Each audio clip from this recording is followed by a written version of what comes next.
Clone Force 99. This is Wrecker, Hunter, Echo, Tech, and Crosshair. Oh, I don't have a cool send-off. This is embarrassing. Obviously, we are different. We're all you're getting. Ha! We're all you need! They call themselves the Dad Batch.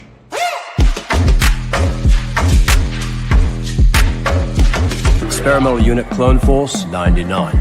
The defective clones with desirable mutations. This is one meeting I don't want to miss.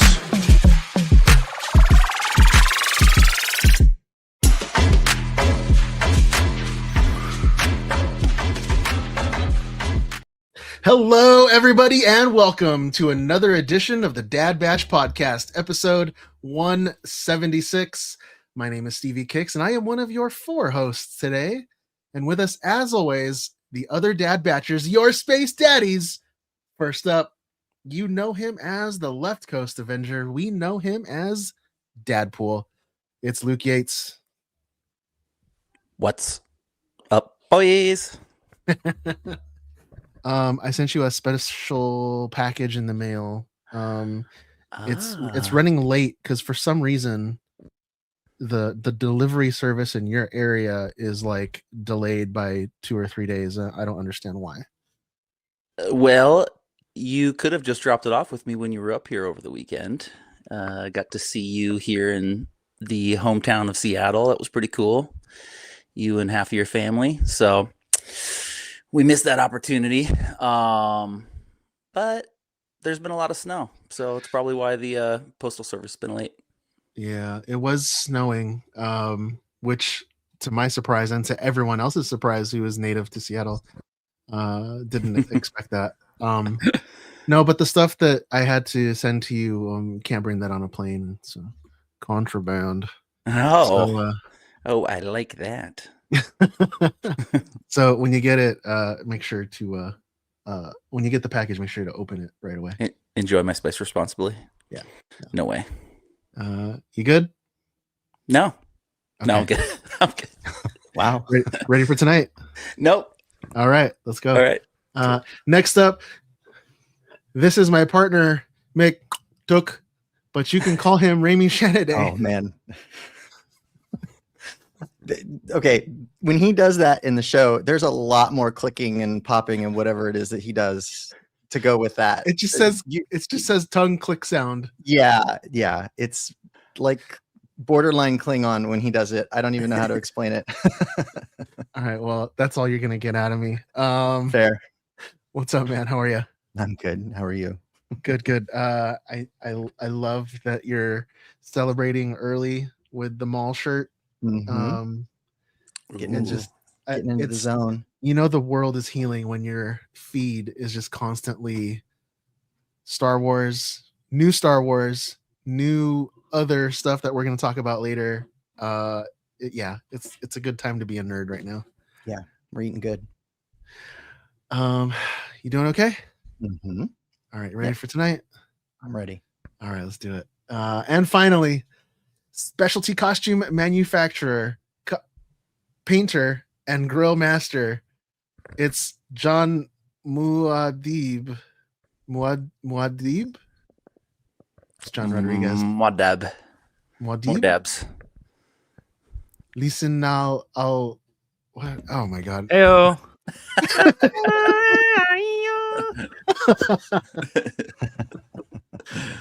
What's up, dude? How are you? Heyo. Good. How are you? Imagine if they also just all of a sudden drop a Helldivers movie teaser like tomorrow. It's just like, man. What? It's like, what is going on? As well. Too soon. How are you? Good. Hanging. Yeah. I feel like I haven't seen you guys.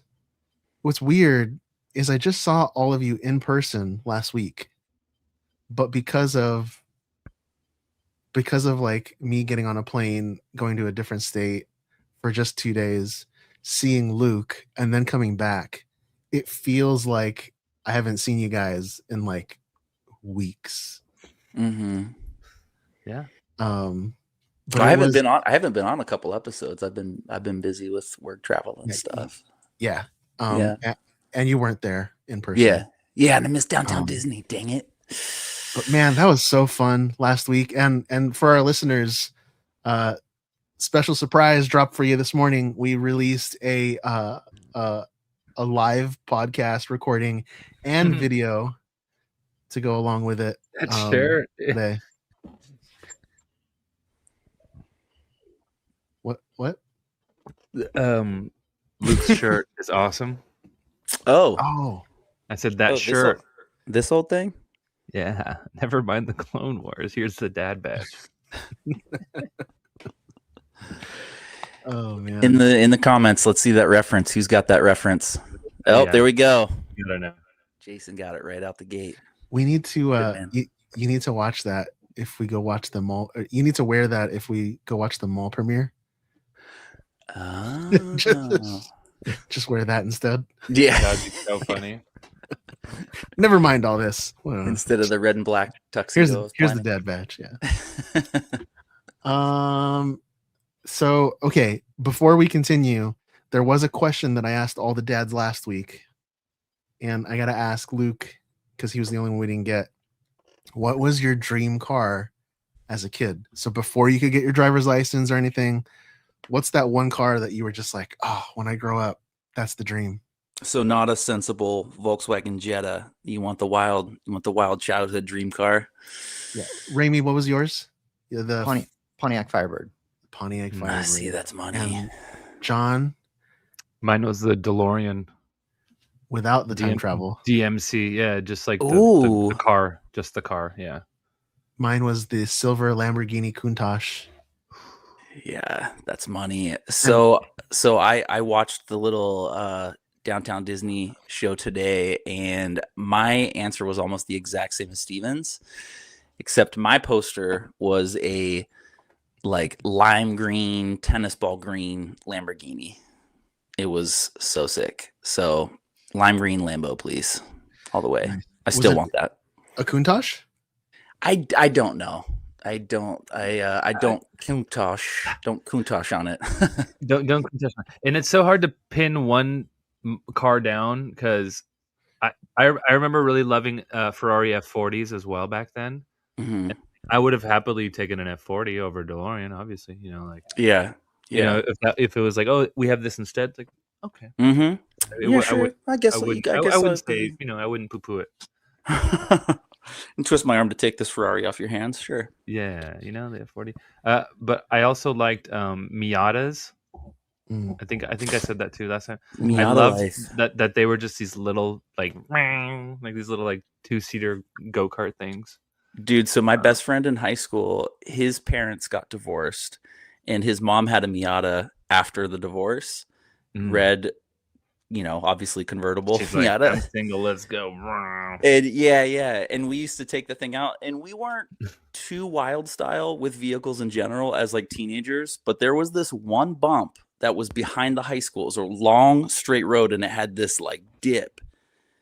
And if you mashed, you could catch a little, you know, a little something. Yeah, so we would blast on that in the Miata, which was pretty sick.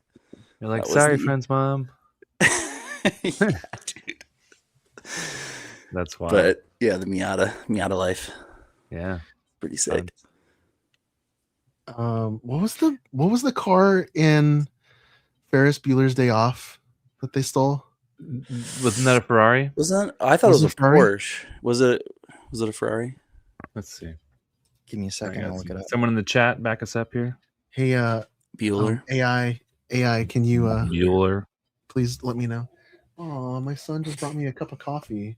Ooh, Meganeth in Aw. the chat said he raced a Hey, Miata. Amazing It's a cars. It's a 1961 Ferrari 250 GT California Spider. Ooh, Ferrari. Ooh, that's a cool. Look at the Oh, is that mug a I brought Life my Day coffee in. Life It's a- Day. Ooh. It's Starbucks on it. Thank you, It's son. a that's good. 250 GT, Oh, guys. you want me to taste it? Oh wow. Okay. Okay, I've got I one. haven't seen that movie in so long. That's a good Yeah, me movie. neither. Yeah. I Got a remember it being a continuation. Ferrari though. Now that you're adults and you've got maybe more sensible tastes, maybe question mark. Ooh.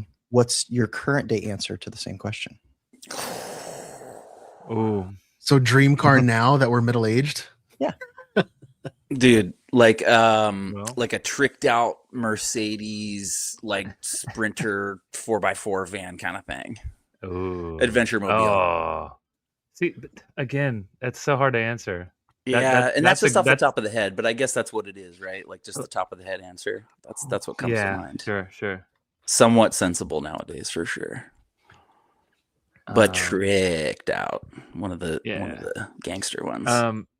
If I could choose, like in this present moment, like as I've been like sort of looking through old cars and looking for a project like that, if I could choose and money wasn't an option, I would buy a like an 80s Porsche 944 and make it a Ooh. safari style, kind of like lifted an inch and a half, Yeah. all-terrain tires, like the rack, the lights, kind of like the like that battle car vibe that I'm always talking The about, rally but like, racer kind of thing. yeah, like a Yeah. street / rally.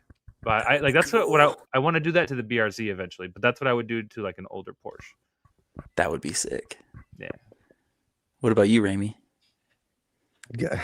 So I would love to have an Aston Martin. Never be able to afford it, but I'd love to have one. That's the dream. Like I love the old DB5, like the old school DB5, but like the kind of the modern day equivalent of that's either like the Vantage or the DB12. Huh. Cool. Like I said, never be able to afford it. I wouldn't be able to justify spending that on a car. As I drive my little that would be Chevy around. rough. What about you, Steven? It's tough. He's like 1989 CRX. 1969 MG. No. MGPT. Something with a lot of cup holders, sensible on fuel mileage. No. Yeah, right. And You're just saying that Um, because you rode my Sienna this past weekend. Dude, I told my wife, I was like, that's the van I wanted, babe. Yeah. I would have to, I'm torn. Both if I could, if money was no object. But as a child, I grew up never seeing it, only seeing photos of it. My dad, when they came to the United States, his first car that he bought was a Datsun 240Z. Yeah. And those things just skyrocketed in aftermarket price right now. Oh, wow. So it would either be that or the car that I literally, like I had to wipe my mouth. I literally drooled over. Wienermobile. Yeah, the Oscar Mayer. It was a 2023. It was a 2023 Nissan GTR Nismo Track Edition. Oh, That face. That was a very sated face. Nice. Nice picks, boys. Damn. all right, back to reality. Oh man. Did you guys watch anything this week? I sure did. What you got, John? So, just a little precursor. I had mentioned last episode that I got kicked out of Kiefer's HBO account, so I couldn't watch any more Primal. So a couple days ago, I was like, you know what? I'm just gonna subscribe. You know, I'm just gonna get it and just, you know, like we do. So when I went into the app to open it, it usually like what it's been doing lately is like, oh, are you on vacation or whatever? Are you somewhere else? And I would say yes, and it's like, no, you're not. And then it would kick me out, and it would say, if you want to subscribe, click. So I'd click there. So I opened it to do that. I'm like, okay, I'm gonna go into the app so it'll kick me out, and it didn't kick me out. I was in Kiefer's account again, so I got to watch Primal. I got to watch the last 3 episodes I missed, and oh my god, this show, guys, it comes around full circle because this last season, like a lot of stuff happens that you're just, it's just impossible. Like there's no way for them to come back from what happens, and they find a way to do it.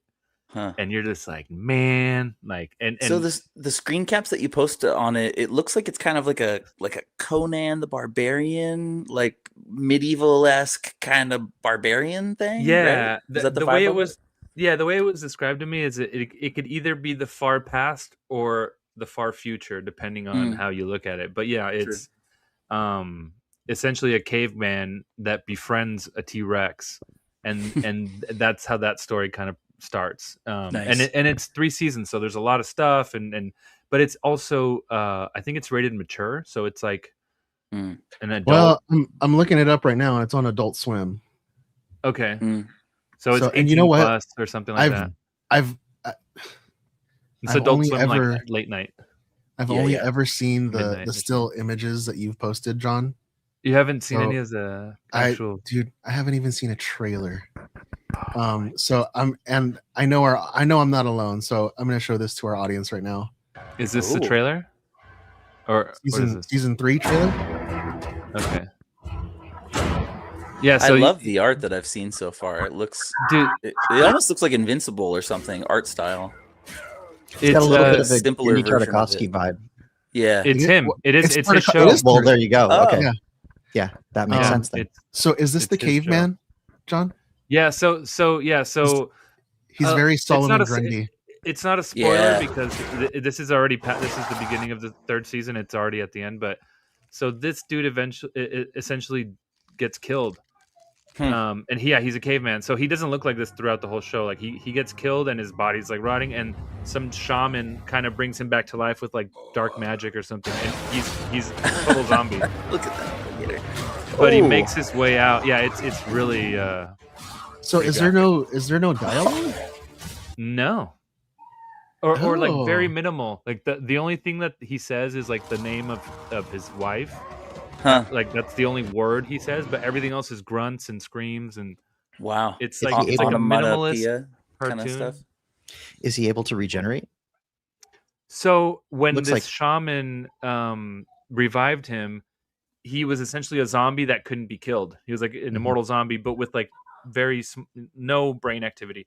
And what happens? I don't want to spoil it, but this thing happens where he consumes this thing, and it slowly turns him back to what he used to be, and it regenerates a bit of his face kind of grows back, his nose grows back, and Nice. so he does regenerate eventually, and he goes back, and they can't believe that he's back, and it's like this whole thing.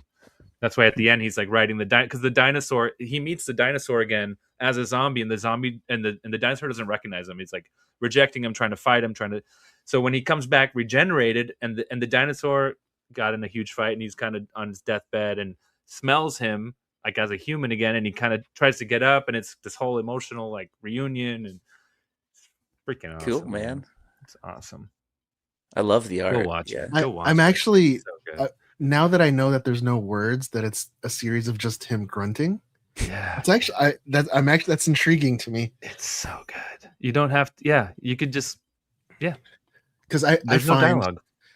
I find like I might be in like the outliers camp here, but I love exposition in storytelling. Mhm. Like I absolutely love exposition.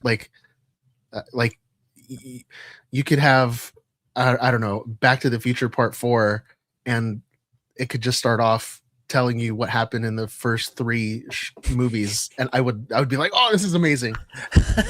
Well, But I'm as equally this pleased is the opposite. I'm by the opposite. So okay. And that's the thing, because you go in not knowing anything. Like if you Mm. start from zero, you don't like. All you know is that there's a caveman dude, and because the beginning of the relationship is not good. You know, it's a wild dinosaur and this caveman trying to survive, and the world is like very hostile, and there's a lot of creatures and things, and it's a wild ride, man. It's fun. And this last season, that's like again, like you don't know how they come back from him being a zombie like that. Like he's dead, Mhm. and they freaking do, man. They freaking do, and it's just All right. insane. And I don't know if that was the finale or not, but it was really good. I'll episode. add it to the list. Watch it, bro. It's so good. You won't regret it. You know what I don't regret watching, and I took your recommendation on this on the airplane. I watched War Machine Yeah, dude. with Alan Richardson. Richardson. So good. It like it is just like a 90s, it's like a 90s like action movie. But then there's like this twist in the middle of the movie and you're just like, "Oh, we're doing that now." Like we're doing that. Yeah. And I just loved the movie. It was like a roller coaster ride of action. I love how they set it up for a sequel. Yeah. Yep. And I also really like how much Alan Richton. Oh my It's God. like Richardson. Richmond. I don't know. Richardson. I love how excited he is about the character that he plays, because like if you go to his Instagram, he's like reposting fan edits of his movie poster. Oh no, And there's That's cool. and there's one of them where they turn his movie poster into a Metal Gear Solid, and he reposted it and he was like, "Yes, let's do it." yeah, he wants to play Solid Snake or something. Snake. Yeah. Yeah, that's great. Yeah. Very good movie. Heck yeah, yeah, worth a watch. Fun popcorn watch. That's it. That's all I watched. Oh, I watched that other movie, the one that won the Oscar, the one with Leo, where he's whistling. One fight after another. One battle after another. Yeah. One egg after another. It was okay. Oh. Cool. Luke, Remy, no. I watched So I Married an Axe Murderer. With Mike Myers. Yeah. Yeah, dude. Yeah, it popped up in the little just window of things to check out. I haven't seen it in so long. It was so good. It's so funny. I love that movie. Just 90s nostalgia. Yeah. Just remember where I saw it the first time. You know, it was cool. It was a fun movie. There's some great one-liners in that movie. Oh, the quotes for days in that one. Yeah. Just anything that the dad says about the dude, the dad is unreal. The dad holds up. I can confirm. Remy, you see anything? The only thing that I've seen catching up on Monarch. Oh, I need to watch. We were gonna talk about episodes 1 through 3 tonight, but we're also gonna push that off another week Again, because Brian's not here, and I know he really wants to talk about it. And I've been wanting to watch that, but like all these good things are coming out, or like I got access to something that I was watching, and there's so many. It's not enough time. Yeah. Well, let's see what everyone else is watching and get into the box office top 5. Grab your popcorn, sit down, and buckle up, mofos.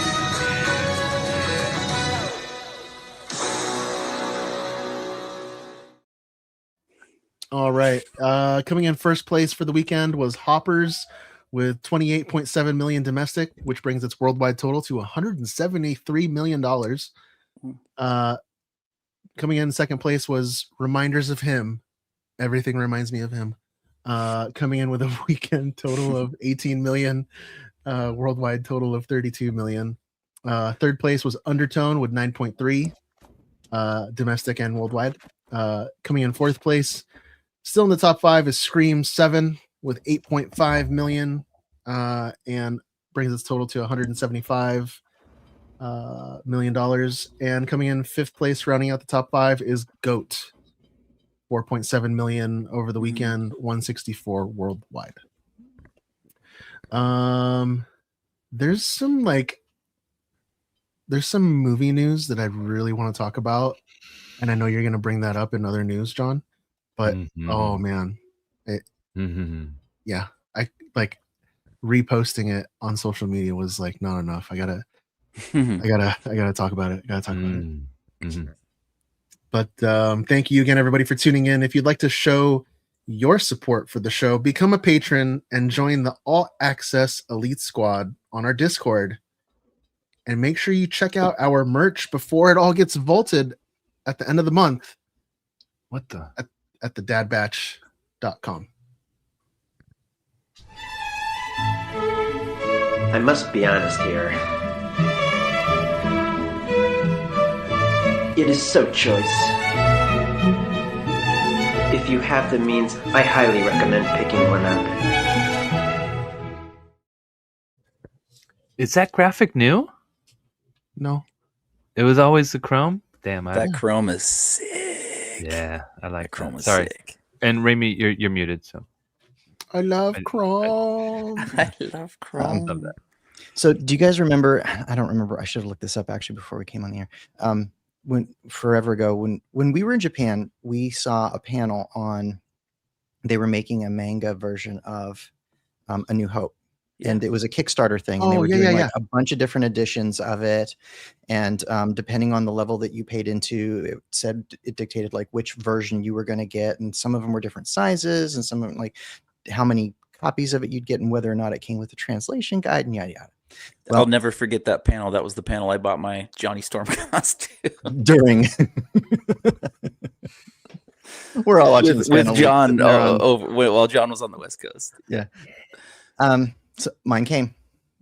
Oh. So this thing is a behemoth. I'm almost certain I cannot do this without whacking the mic with Holy this thing, but cow. this thing is massive and it weighs a ton. Whoa. So this is, I don't remember which level I paid into. I do remember it was not a cheap date. So it's a 2-volume set. So that's the blue and red book. And then the black one is the translation guide. So let me pop the book, one of the books out here. So for our video watchers, the reason that the books are that size in particular, that's actually how the artists draw it before it gets shrunk down into a comic. This is the 1-to-1 original size. And that was one of the specific levels. Like one of the cheaper levels, they were smaller. And so like you could have paid less and gotten a different version, but the books would have been smaller. So this is volume 1. And like I'll just open it up to a random page and kind of show you what the artwork looks like. Amazing. It's all in Japanese. And again, you have to go to the translation guide to, and it's or you just know how to read kanji. It's right to left, right? Yeah, it's right to left. yeah. Should be. Yeah. Like I love that oversized format. That is beautiful, man. Yeah. So the 2 books are basically just the red and blue book are just the comics themselves, and then the black one does have some extra content in it as well. I flipped through it over there. Look at the gold embossing on the covers. Yeah, too. the edge Nice. of the paper is gold on this. Yeah, the edge of the paper too. So this one has all kinds of additional like there's narrative and different artwork. Oh, the covers. And those are all the covers for the original series. Yeah. And so in addition to the translation guide, which is part of it. So if you get into here and it's got like the individual pages and it shows you, you can look at the page and it'll tell you cell for cell what they're saying. So, and then this edition also came with a print. And I'm good. Like I said, I'm going to knock something over. I know I don't have enough room on my desk. So the print came in this like trifold thing. This is the outside of it. It's all silver foil.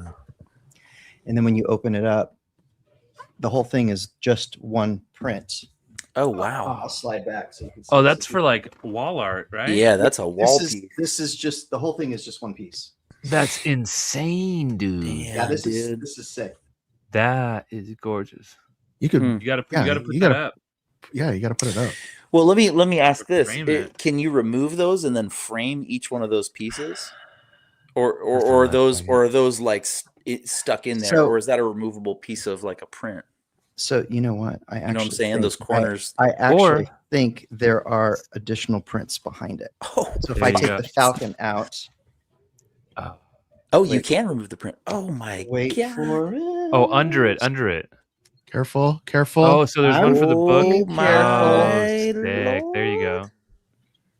Now you can frame that and then close the book and keep those intact. I could do that, and then here's the next print that was under it. Whoa! No, I think I like that one better, dude. You got to put them both up.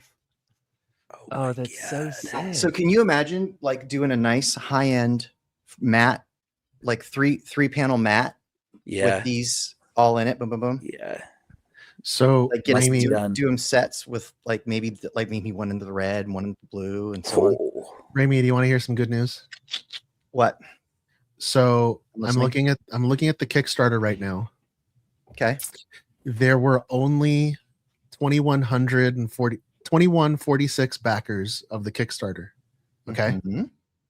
Now that number of early I don't know what you would call it, early Kickstarters.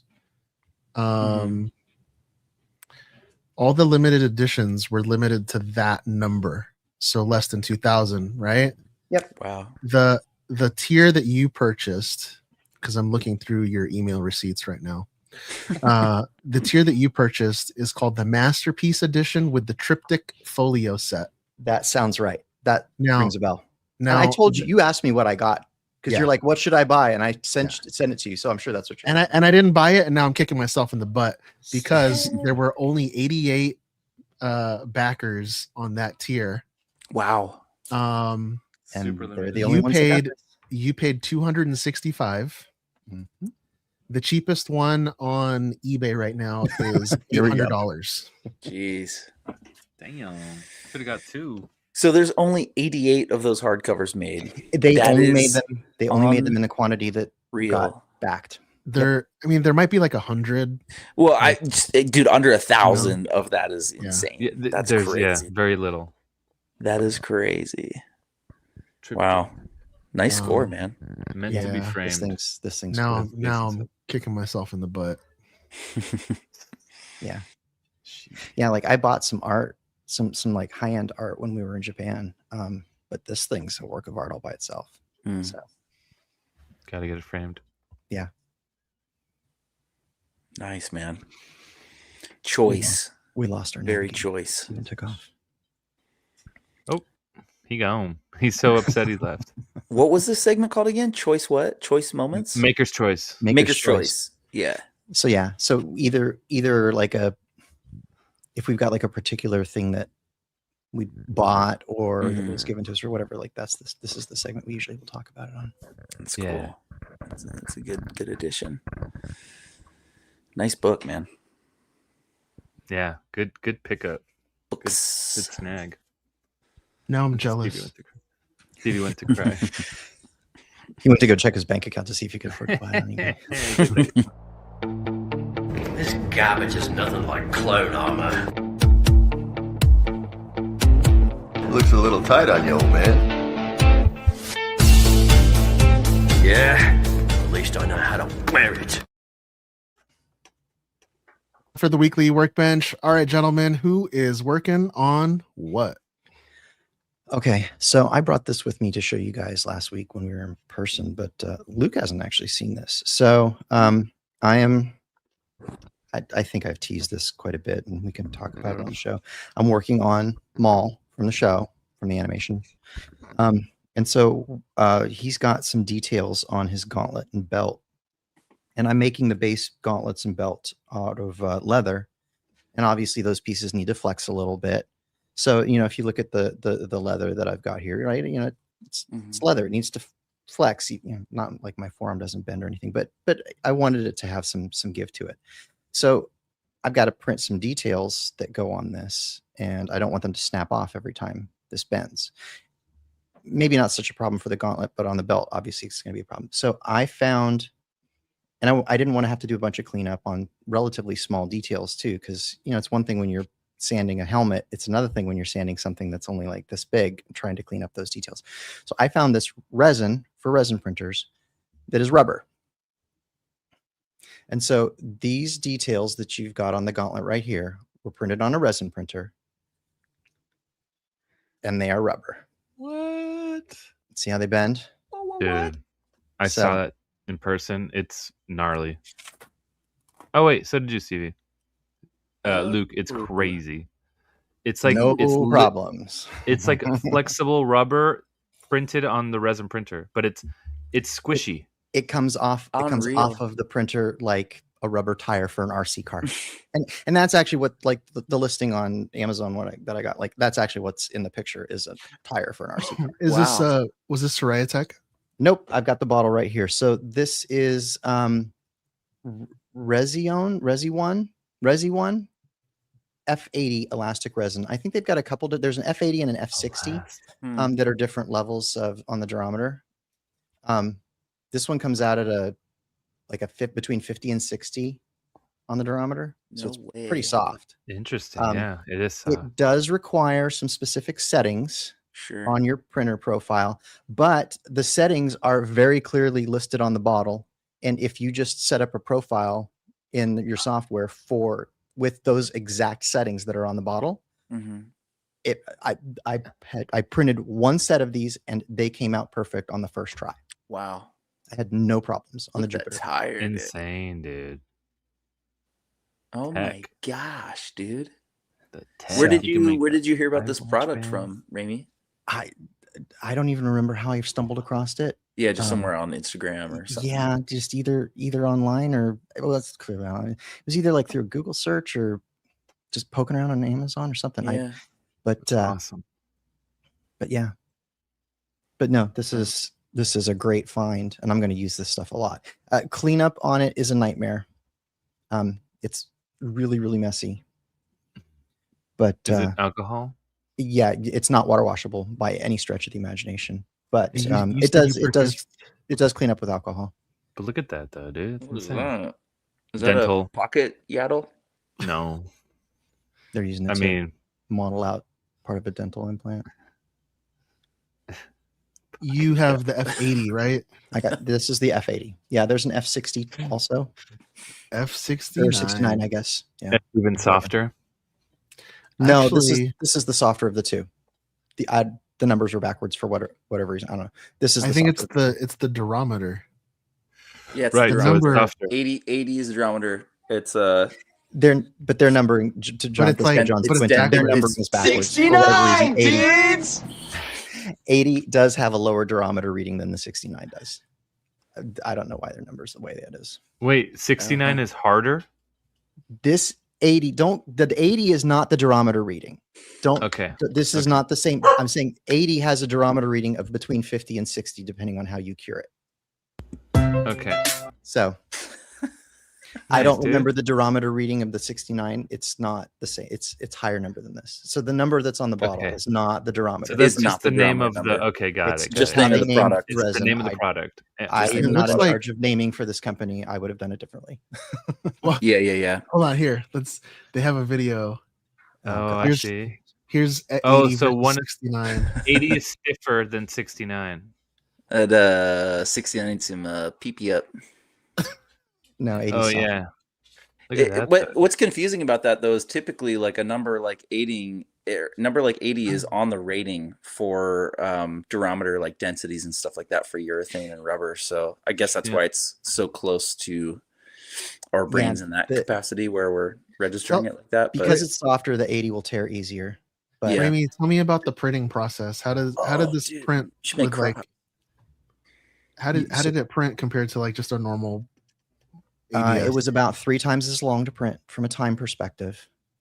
You have to slow things down. You have to increase the height that the printer goes when it raises up between layers, so because it's super thick, which is kind of counterintuitive, right? You'd think, oh, this is really soft resin or soft product when it's done. It is really, really thick product. So it takes longer for the resin to flow in when the bed raises up. So it's like 5 seconds wait time between layers. It raises up higher. So that again, all of the settings, all the settings are on the bottle. And if you just set up a custom profile with those settings, it will work perfectly. Dude. Sold. I wonder what else can you print in rubber besides Greeblies? Right. Only need On to the next. Who's I'll let next? you decide. All right. Next up. I don't have anything to really show. I did run a little sale last week on Helldiver gear, and a few folks replied. So I've been trying to cast a few pieces. But it's been so hot in Southern California. I have like an hour in the morning. So I work at night I get off work at like 2 in the morning. I get home, go to bed by 3. I'm up by 7, and at 7:30, from 7:30 to 8:30, that's my window to cast. Because by 8:30, the sun is like already like just scorched earth. So there isn't enough time in the day.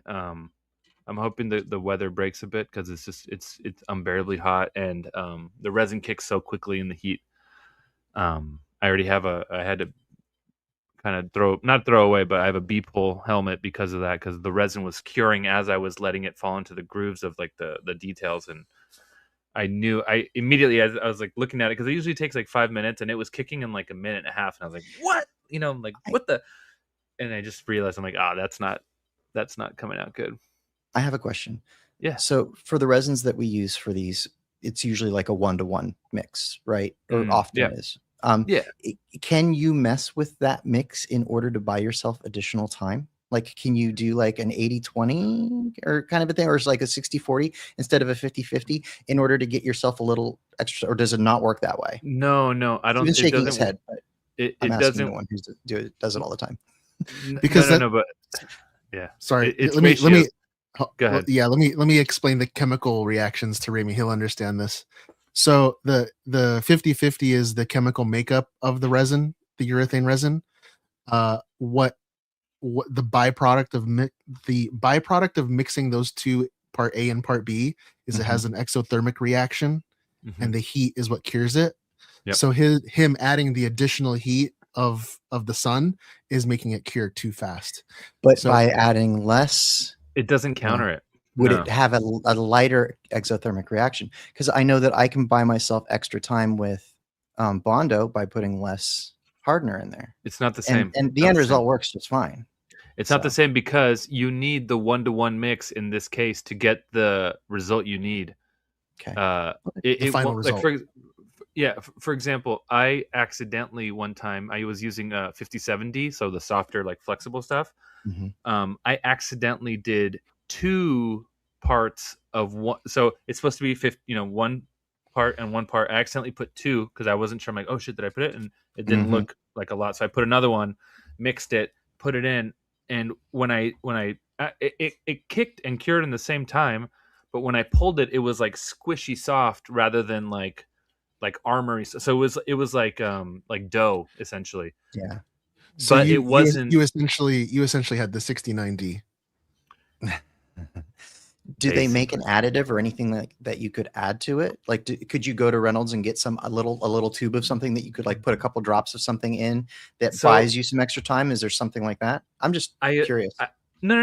And that's a great question. I would assume there is, but the years I've been casting, which at this point it's almost 10 years, but the person I learned with, Marcus from Enemy Props, he was the first person that kind of like showed me the ropes, and I learned at his shop, and he would always really emphasize like letting stuff cool down first.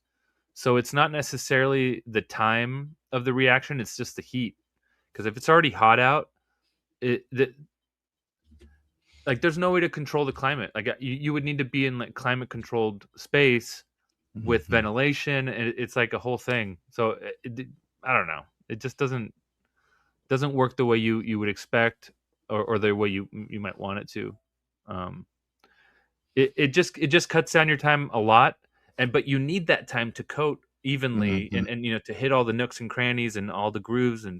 But if it starts to kick while you're halfway through, you're like, crap, half the details are gone, or half, they're not sinking in. John, I have a question. What if I'm just curious here. So what if you play with the temperatures of the resin? Like, what if you put part A or B, whichever part you want, in the fridge? So a lot of people do that. A lot of people will put so Marcus, for example, from Enemy Props, he has a mini fridge in his shop, and he puts little containers with A and B, and that works a little bit. But the point, you'll be like hand slushing way longer, because you need to find a happy medium. Like, you don't want to, like in the winter it sucks because you're doing it for like 10 minutes per layer because it's not curing, and in the summer it sucks because it's you have 30 seconds, a minute and a half, whatever, to get it going. So just take half of your part A. Take half of the part A and put it in the fridge, and then mix when that into the room temperature one. Yeah, and then like, just find that like sweet spot where it's like, if you know it's going to be 100 degrees outside, I got to put at least half a cup in the fridge. Yeah, well, I don't have a resin fridge, unfortunately. I only have food fridges, and that stuff is like pretty toxic. So if any listeners are in the LA area and they want to donate, if anyone wants to fund, and it would be a really interesting scientific study to see if that actually affects like curing times or workable times, because you usually have about 5 minutes in a good scenario. So more time in the winter, less time in the summer, but it would be interesting to see if things change, if there's some sort of formula that works well for that.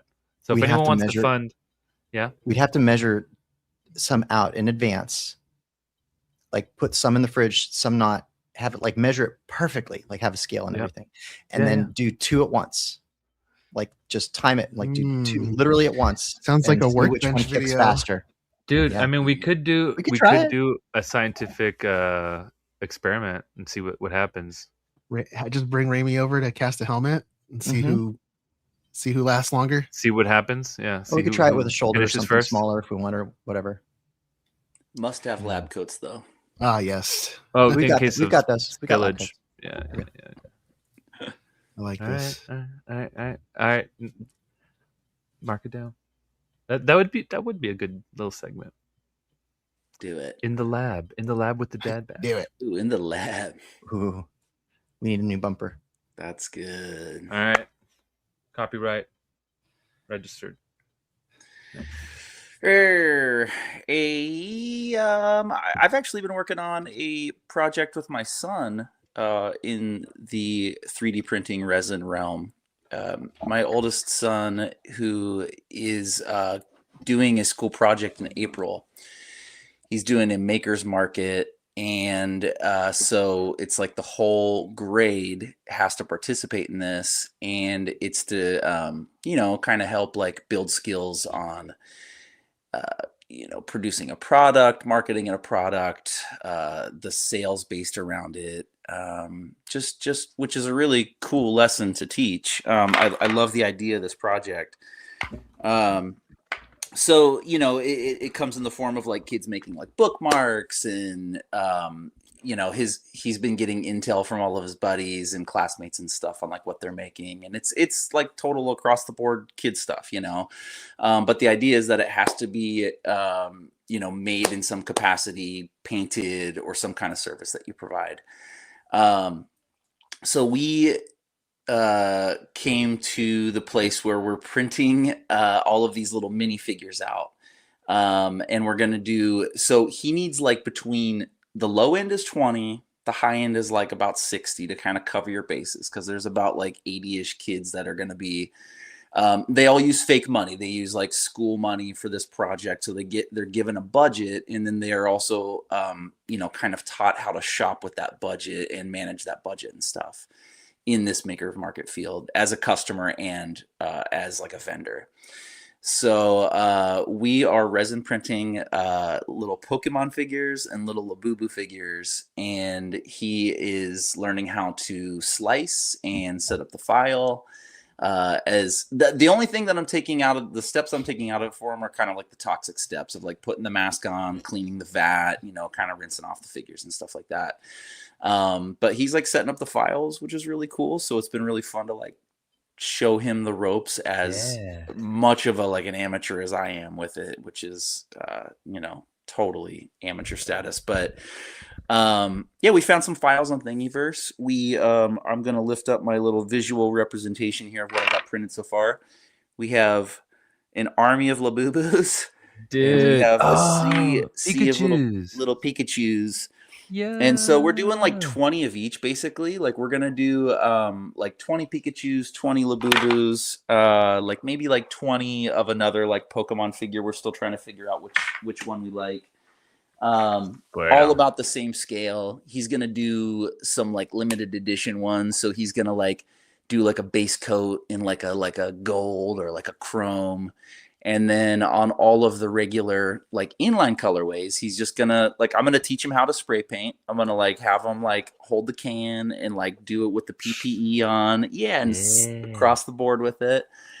And so like for the Pikachu ones, for example, like he'll run the base coat yellow, and then he's gonna hand paint all of the details on these, or use a paint marker, whatever we kind of find works best medium wise. But Paint marker's a good idea.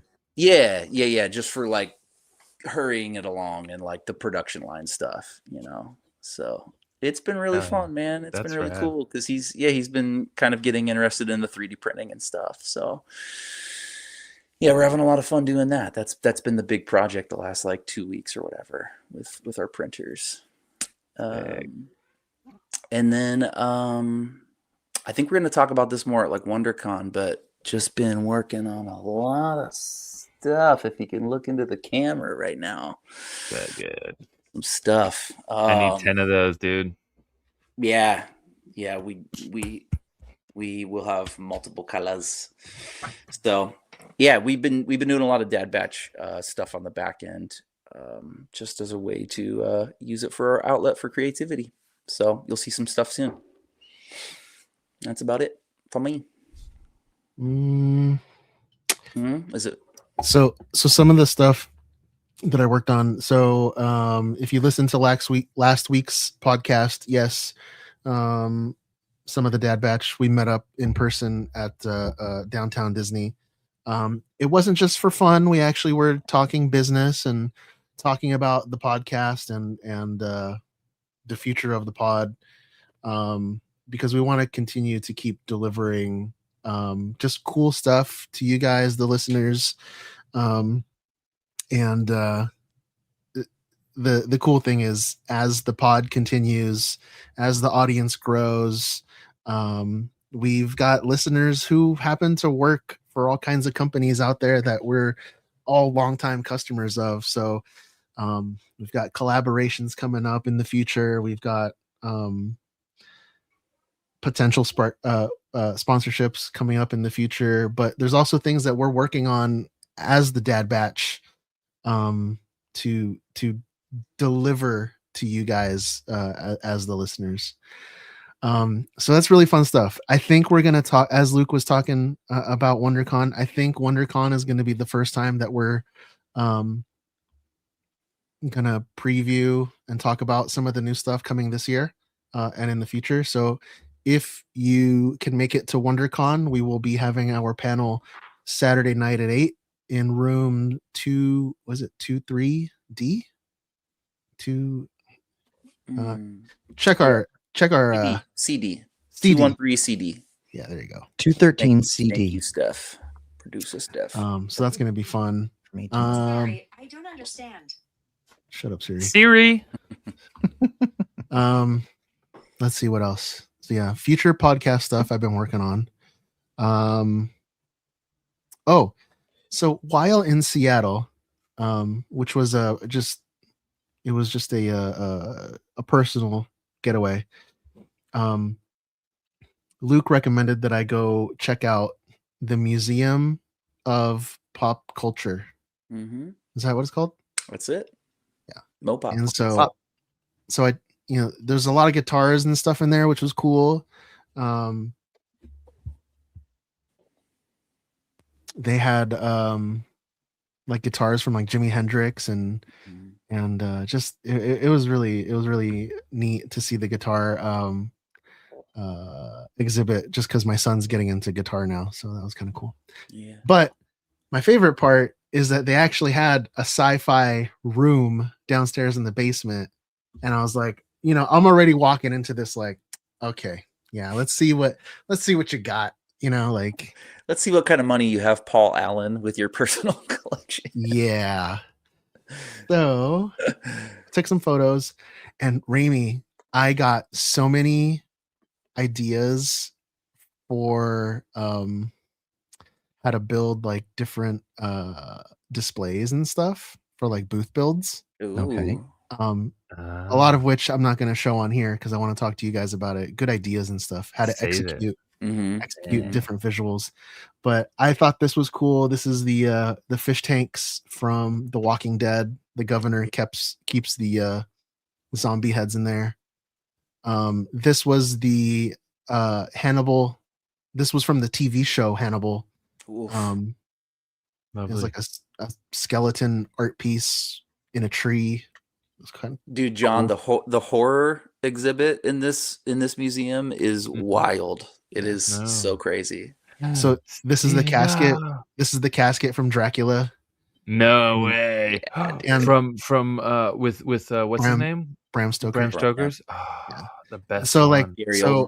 there's a bunch of Gary pictures Oldman, of me in here, and my wife was getting freaked out and creeped out that I was like taking pictures. But then I was like, all right, one more. And then I was like, all right, gotta do for the vine. Yeah. This was, you can't see it. It's a horrible photo. I'm sorry, but this was The Blade? The Blade costume. Only gonna be one Blade. They had Chucky there. Oh, Chuck's Exorcism for Dummies. This is actually from the Chucky TV show. Oh, look at that guy. Oh, scary, dude. Is that what's his name? Terrifier? Terrifier. I was gonna say something else. Got to see the Xenomorph from Alien 1. Xeno mommy. Yeah, it looks horrible in person. Oh no, dude, things probably horrible. Correct, yeah. It's probably held up. It's old. It's no, and no, I'm not saying what's it from? What's it from? Didn't Alien, the first one? Okay, it's 40 years old. No, but when I say horrible, it's not deteriorating. It's just close up. It looks like it's 40 years old. Yeah. But what I find interesting is you step back 6 feet, and all of a sudden it's the alien again. You know? Dude, it's a wonder what low spray paint does. Xeno. So this guy from Resident Evil, I forgot his name. Dude, that is intense. But I want to build it. I want to build this Isn't costume. that dude like 7 feet tall? Yes. You need like Wookiee stilts. You just need to. That's so scary. My wife and I were talking about it. I just gotta have What's his name? I just gotta have the boots, like the platform boots. What's his name? What's this guy's name? I don't know. Resident Evil. That guy definitely wears Hot Topic platform boots for sure. But the picture doesn't do it justice. This dude his shoulders are wide. Like his shoulders are probably like I don't know. I don't know. It's just massive. But I love this costume. So they had an original Greedo, Raimi, and I did close-ups of the eyes because I know that this is like one of the things it's very difficult to replicate. But look at those eyes, the Greedo eyes. Fishnet? Spice riddled. It looks like fishnet. It's almost like it's like an iridescent. Oh, it does look like fishnet now that you say that. I know in the CRL, the 501st Legion CRL, they refer it to as galaxy eyes. The galaxy eyes, yeah, but that's not galaxy eyes. Well, when you get back, if you get back far enough without HD, yeah. See, like right there, but it's because of that little pattern, that mesh creates the lights reflecting off. Yeah, creates the little glints. That's cool though. Direction. It's not actually like a galaxy paint job. It's fishnet or whatever. It's just like but it does look like an iridescent coating in there. It does. Yeah. It did. So if I can you can't see it in the photo, but if I can explain how I assume this was assembled, it looks like a vacuum formed half sphere. Okay. And then it looks like that first half sphere is painted in the iridescent purple or whatever color. And then they stretch over a fabric over that. And then they take another half sphere, a clear one, and put that on top of it. Because there was a depth in the lens. So that was my question, because it clearly looks like there's a lens over the fishnet. Yeah, it makes sense. So I was wondering if it was under the lens, or it was like sandwiched in there. Yeah. I would assume that. Yeah. Okay. I mean, so much detail for such a tiny amount of time for a character, you know, but the fact they spent that much time on those eyes for that character that we did not see in the movie, we did not see those eyes that close to understand what this is. They probably spent 5 minutes on that. It's not like the smell. I know, but it's brilliant though. No, The no, way no, it's done is great. brilliant. But something Sounds we right, think yeah. something Yeah. we think No, are I like, know. oh I my mean, it God, looks like he's just they been figured huffing it out spray and they paint. they spent so much time and they're probably like, what do we do? Like, here's some fishnet. Here, boom. Dude, Oh, that works. Cool. Like that's probably what 1,000%. they did. And it looks like they just sprayed And it's both of his eyes amazing. with gold paint before they put Yeah. those in too. You know, It's amazing. But it I bet looks you it was so good. they probably looked in a drawer and like grabbed some fishnet, you know. I got to see the 1,000% the right. hoverboards. They were all just pieces of foam, which was kind of disappointing. Yeah. Just pieces my of God. foam with paper on Dude, it. the pit bull board is so dope though. Dude, I just saw a video of a dude that put like magnets on a board. So Yeah, I saw that so too. the hoverboard had a magnet, and so like he would like kind of be levitating as the cool. board's rolling. It's kind of crazy. Do you guys know where this alien is from? This is the dude from Galaxy Quest. No, Okay. I wouldn't have got that. This was kind of cool. I've never seen a stunt pack in person before. I've seen many hero packs in person. I've actually touched a hero pack, proton pack in person, but I've never seen a stunt pack. So this whole entire thing is made out of Foam. very, very deteriorating foam. So that was kind of neat to see. Bad. Oh, there's my wife in front of the Dalek. My wife. This was cool. So there was an actual TK helmet from the first movie, like an actual screen used one. Mm-hmm.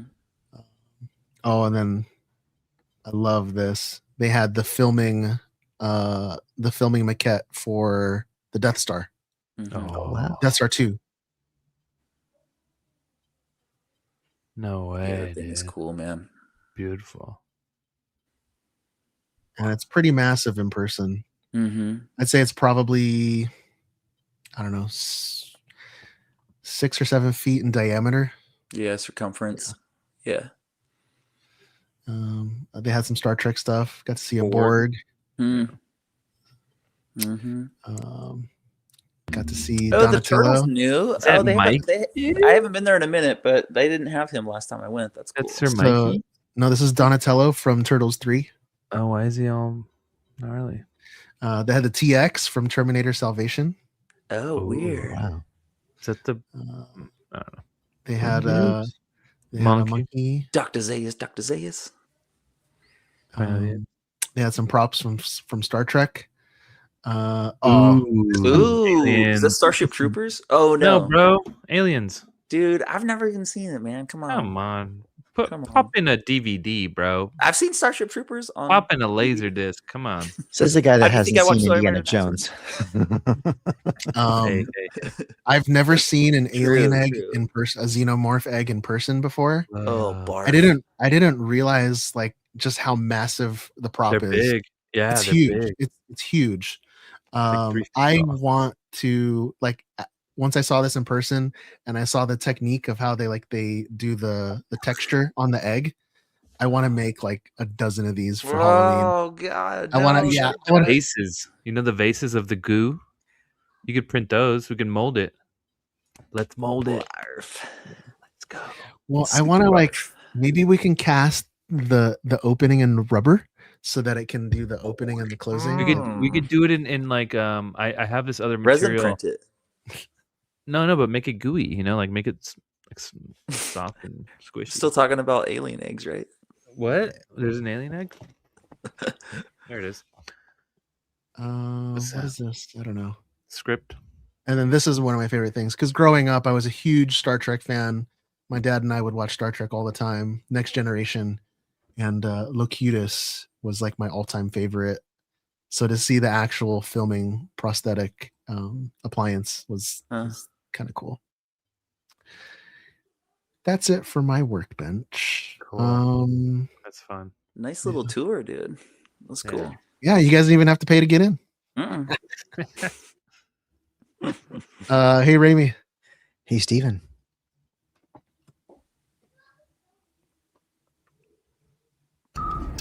We're being hailed. This encryption's new. This might take a while. Alrighty.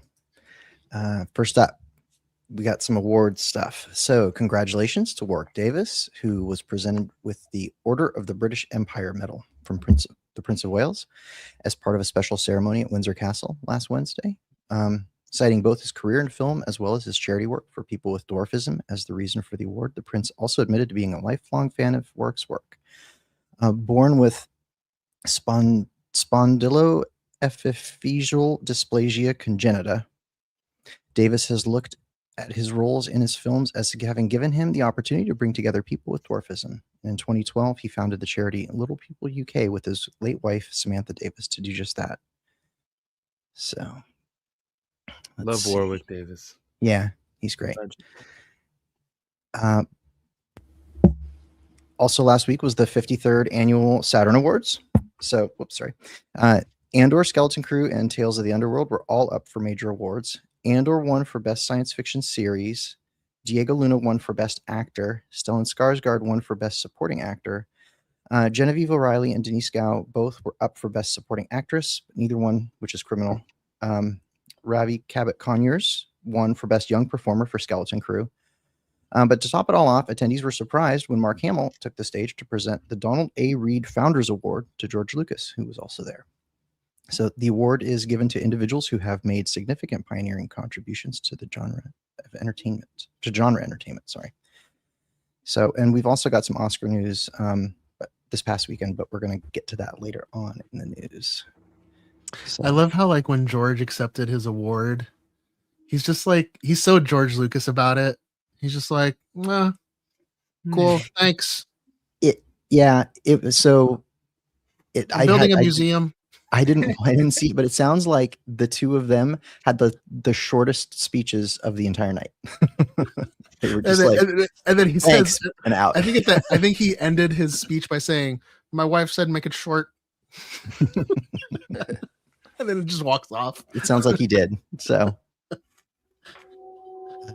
next up, so Ubisoft, in partnership with Hasbro, has announced a new take on the classic board game Monopoly with their upcoming Monopoly Star Wars Heroes vs. Villains video game. So apparently the game is being released in June, and they've teased us with a trailer that is literally nothing more than a title treatment with some fade-in effects, so I'm not going to waste our time with that. The one takeaway from the teaser video is that supposedly we're going to get more information on April 29th, so presumably we're going to get more of a trailer then. So the quote that I've got here is a dynamic team-based twist on the world's favorite family board game from Hasbro. Monopoly Star Wars Heroes vs. Villains offers reimagined gameplay with cinematic moments, themed spaces, and dynamic elements so that no two matches are the same. Build teams with iconic Star Wars heroes and villains, each of whom brings unique abilities that can shape strategy and turn the tide in your favor with every roll of the dice. Teamwork and hero combinations play a pivotal role in securing victory. So, based on the images shared so far, it looks to me like kind of the tried and true Monopoly concepts like real estate are still part of the game. Like you can see that there's like a conventional Monopoly board around the edge here, like with the cantina and sand crawler and other places. Playable characters on each side include, for the light side, you've got Luke Skywalker, Princess Leia, Han Solo, Chewbacca, Yoda, Bo-Katan, Finn, Jyn Erso, Mace Windu, Obi-Wan, Padme, Rey, Rose Tico, and Ahsoka. And on the dark side, you've got Vader, Emperor Palpatine, Boba Fett, Dedra Meero, General Grievous, Aurra Singh, Cad Bane. That's for Megadeth, I'm sure. Captain Phasma, Count Dooku, Darth Maul. Actually, it says just Maul.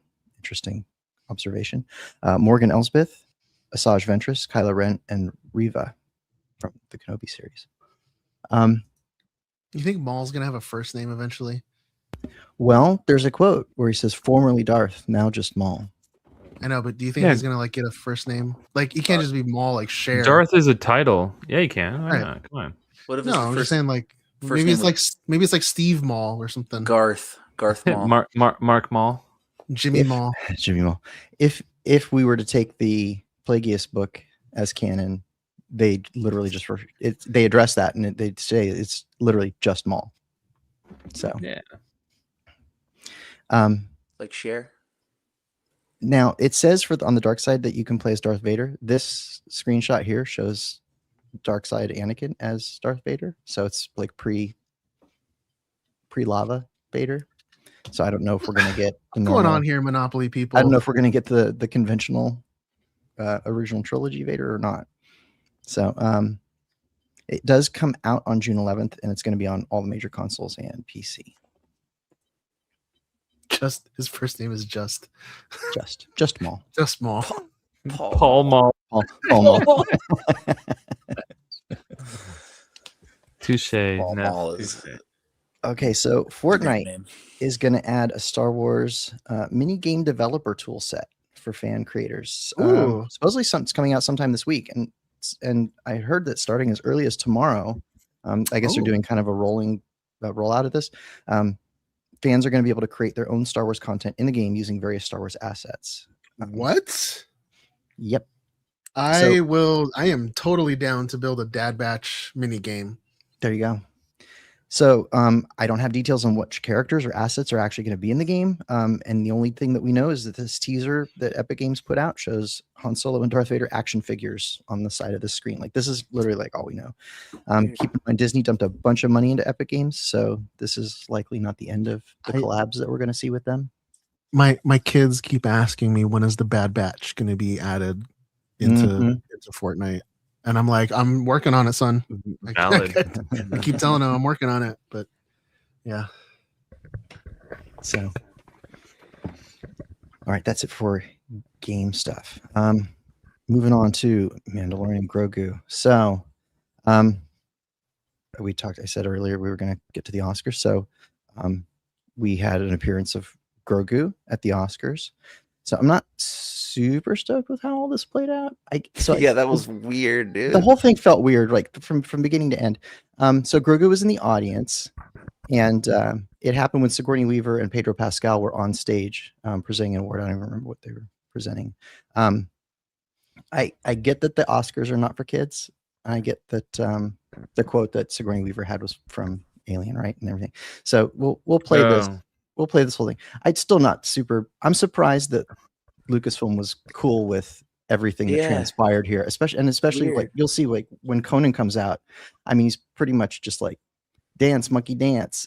Just the whole thing felt weird. So let me play the Now they're it's gonna like- they're gonna engineer him to clap now because they're gonna be like, damn, they made us look like fools on national TV. Yeah. We couldn't get. I think they should Grogu engineer him clap. to be able to flip the bird. Is what They're should gonna. do. Yeah, they're gonna make everything articulated now. Yeah, he's gonna flip everything. That would have been amazing if he just flipped off. Yeah. One comment about that. The joke. Yeah. No. The video that we just watched. What?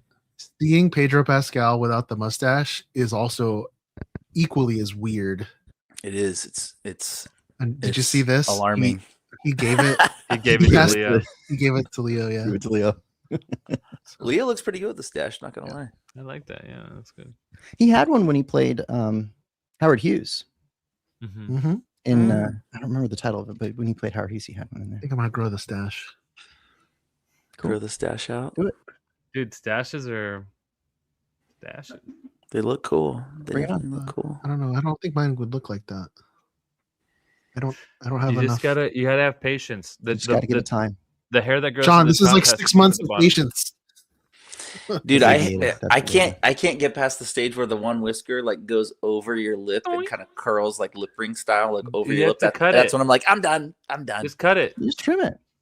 Well, I Yeah, know, you but just all I use a know little is just my scissor. little just razor shape. Anyway, right. You know? anyway. Today in Beard News. Okay, so thanks to the Writers Guild of America, we now know that Noah Clore is being credited as co-writer for the Mandalorian Grogu alongside Favreau and Filoni. So Clore's other credits include being a staff writer for the whole season of the Book of Boba Fett and the episode The Convert in Mando Season 3.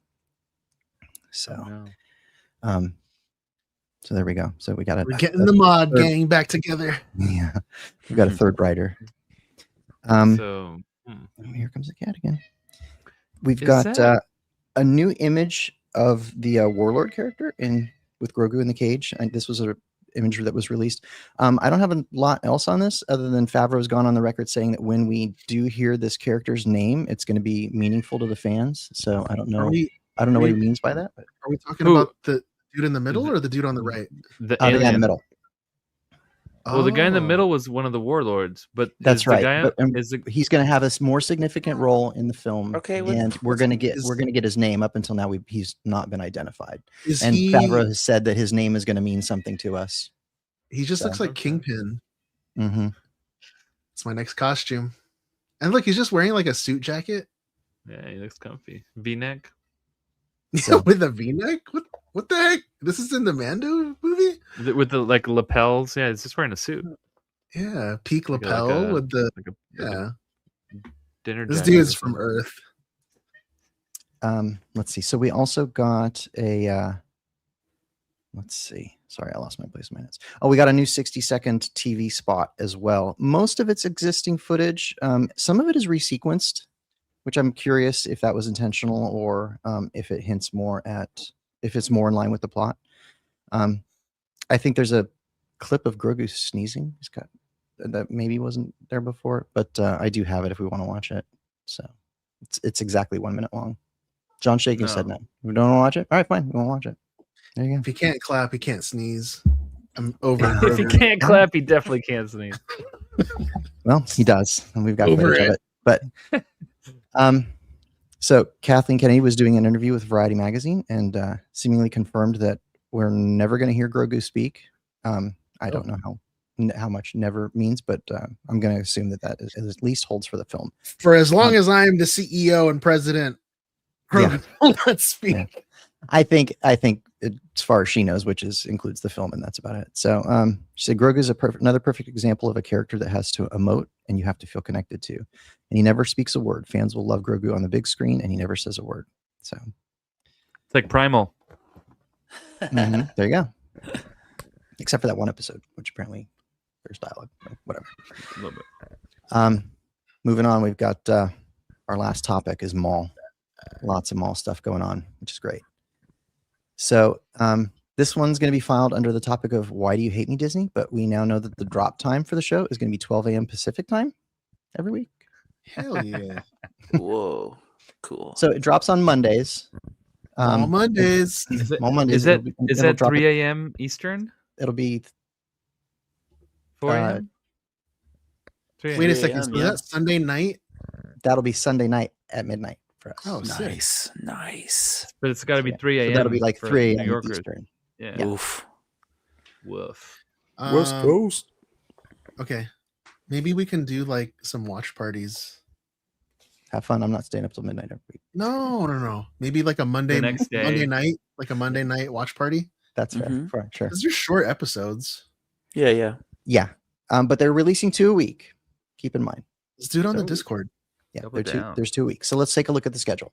So on April 6th, we've got chapter 1, and the title, some of these titles are interesting, and we'll get into that in a second. So on April 6th, we get chapters 1 and 2, The Dark Revenge and Sinister Schemes. April 13th, we get Whispers in the Unknown and Pride and Vengeance. April 20th is Inquisition and Night of the Hunted. And then next week, we've got Call to the Oblivion and The Creeping Fear. And then on May 4th is the end of the season, and we get Strange Allies and Finale. Now, if you're eagle-eyed or a fan of like really minutia in Star Wars, Chapter 8's title, The Creeping Fear, that was the original working title for the Episode 3, Revenge of the Sith. So like the scripts and early drafts, that's what the title would have said before they gave it the final name. So I don't know if that means, I don't know if there's anything to be read into that. Like maybe Vader shows up in the one. Glad they changed it. Yeah, that would have been a good name for the movie. But I do like that they bring things like that back. That's cool. Yeah, that's very cool. I love how they planned it to end on May 4th. Mm-hmm. Yeah, it's well, good time scheduled. Damn, 2 a week. That's nice. I'm a little nervous that it's called Finale. I'm hoping that's only referring to a season and rather than it being the show. But so I know like episode the finale for Bad Batch season 3, the final episode was initially called Finale. And then they released the title after you're after right. it released. So maybe that's the same thing here, that they'll give us an updated name when we get closer to the date. Yeah. That's a good call. I'm glad you remembered that. I didn't remember that. We've also got a new trailer for this, but since you guys didn't want to play the other one, I guess we don't need to play this one, right? For what? For Maul. Maul? What? So I've got a new trailer for this as well. Oh. But since you guys didn't want to Oh watch yeah, it, we're doing it. Let's do it. No, I haven't even seen this. We're new not into trailer. trailers, so. Well, we're doing other trailers. That's the thing. Ah, okay. Yeah. But you can Right. play this. Here we go. Do we have to talk over it? Well, I think we have to hit pause a lot. Uh, That's the new talk over. Mm-hmm. So here we go. Our target is a syndicate leader. He is associated with several criminal organizations. There's like droid parts laying everywhere. that was a gauntlet. And proficient. So this is who's this guy? Is that my character? That's your the character, sheriff? John. Yeah, he's like the cop, Brother. Ted Lasso. and he's got a droid sidekick. All right. With a laser sword. With a laser sword. Dude, those Why- troopers why- look cool, man. Why is he talking like a Oh, are those these droids? space No. Latino? Are they? Yeah, they Ooh, are look droids. Droidy. The guy Yeah, in look the at those foreground, hips. I think, is not, but I Don't think lie. these other ones are droids. Yeah. Oh, Hips those are don't lie. cool. I love those.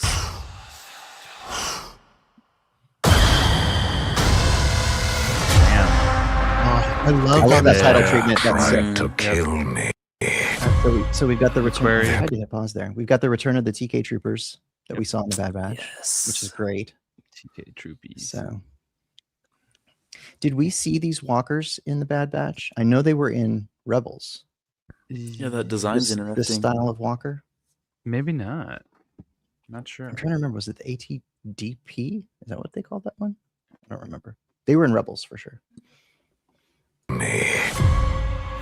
Their betrayal demands consequence. And that consequence requires a weapon. Oh, there we had his. You see those rubber gauntlets? Yeah, there was his Dude. gauntlets. But, the rubber.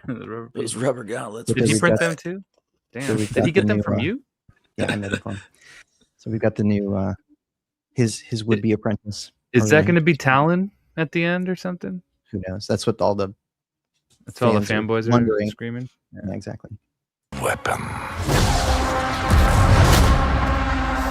Together, we can destroy the Empire. Pikes. Ooh, those pikes. Ooh, Yeah. That was a 6 shot. Wait, I love how they're destroy. they're really like pushing into the horror motif, like having him just like the jump scares. Suspense. Yeah. Maul, you know, suspense. yeah, this trailer really plays that up too, with all the hallway scenes and Yep. the long It's hallway all- shots, and you see something run by in the distance and stuff. Yeah, for sure. He wants to fight as allies. So that character Ooh. right there,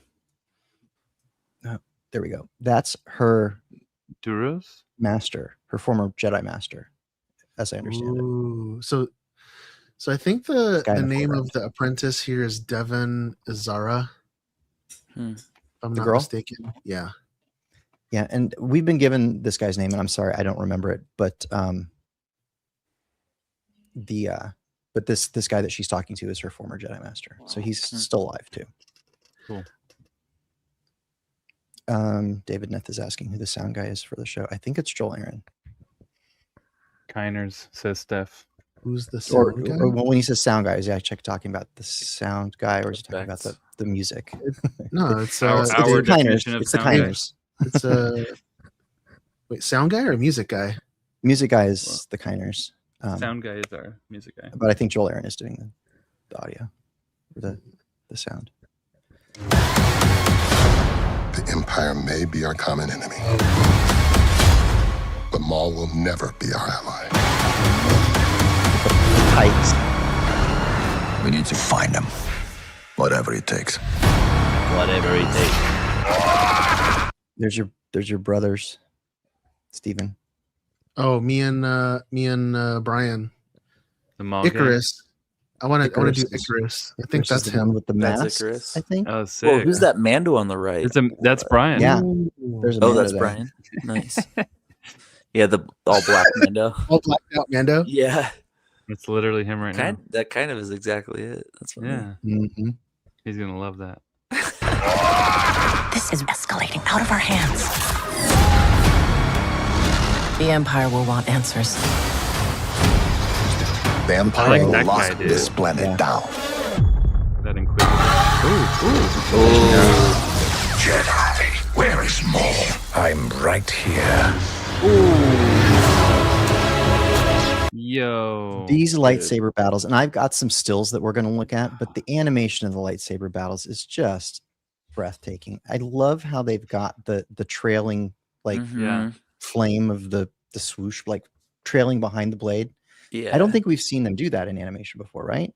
I don't think so. Not like that. It's insane.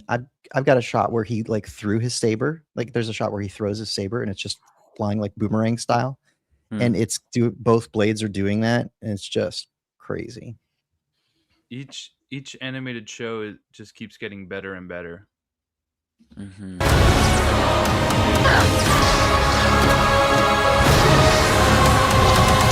Let us have our revenge.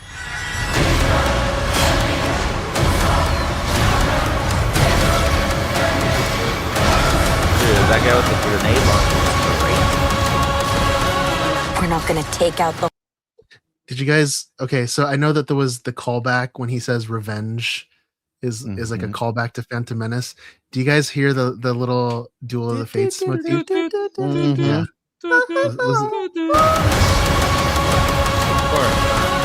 We're not gonna take out the whole empire.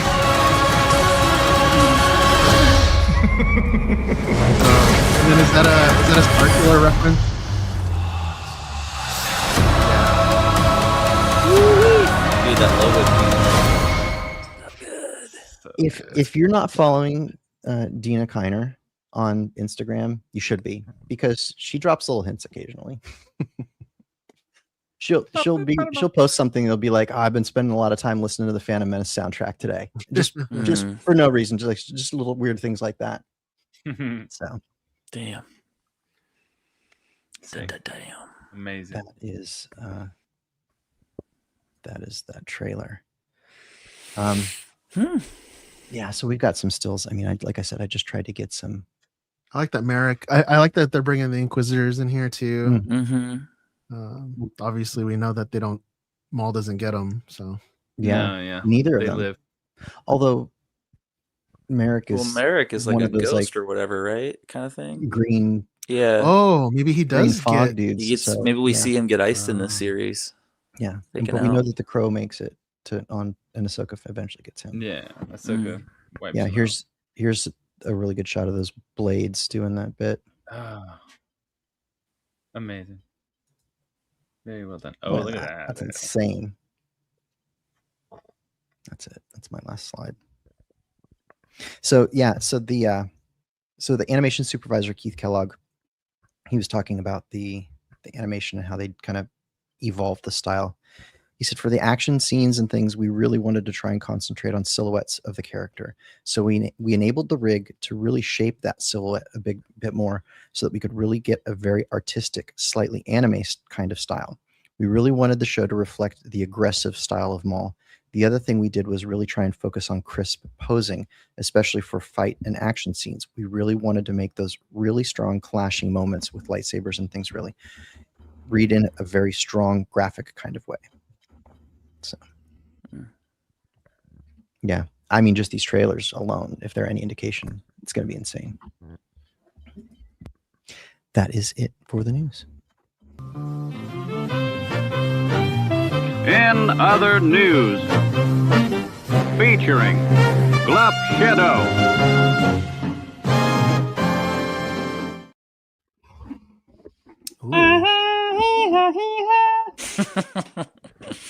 All right, here we go. Dune 3 trailer. I haven't seen this. I haven't seen. You haven't seen it? No one has seen this. Oh Same. my god! I was telling John before we recorded. You guys are gonna lose your minds. We're gonna. And I know we're not breaking it down. Yeah, this is when we get shut down. This is where we get shut down. What's up? Yeah, I know we're not breaking it down, but there's a lot in this. Just play it. I don't know. I couldn't believe that they called this a teaser and it's 2.5 minutes. Oof. Dude, all right, let's go. There's a lot in there. Yeah. Book. Yeah, this is the second book. So this book 2, right? Okay. Yeah, the first movie was 2 parts, but it's one story, and then this is the second one. But it doesn't end well for Paul. Technically, the first the second movie ended before the end of the first book, right? So I think this movie is gonna they're either gonna skip over. I think it bleeds into the second book. Yeah. Clearly, this bleeds into the second book. Easy. I don't know how far it goes though. That's the thing. Yeah. I don't know if the conclusion of the book is where the movie ends or not. Actually, but I mean that trailer deserves a breakdown. Maybe we'll do it another time, but there is a lot in there. Looks dope. Looks cool. Looks freaking crazy. And Denis Villeneuve said that this is going to be like way different pace. Like the first two were like a certain way, and this one's going to be way more intense, way more violent in the first third, the first act. Yeah, I don't know. I can't. Yeah. I wonder if so. I did hear rumblings that this is going to be what wins Timothy Chalamet his Oscar. So he got snubbed pretty hard at these Oscars. He got made fun of all throughout the Oscars. Kind of, he was like the butt of every joke because of the whole ballet and opera comments, and so I think this is going to be his revenge era where he just turns into or they just snub him again.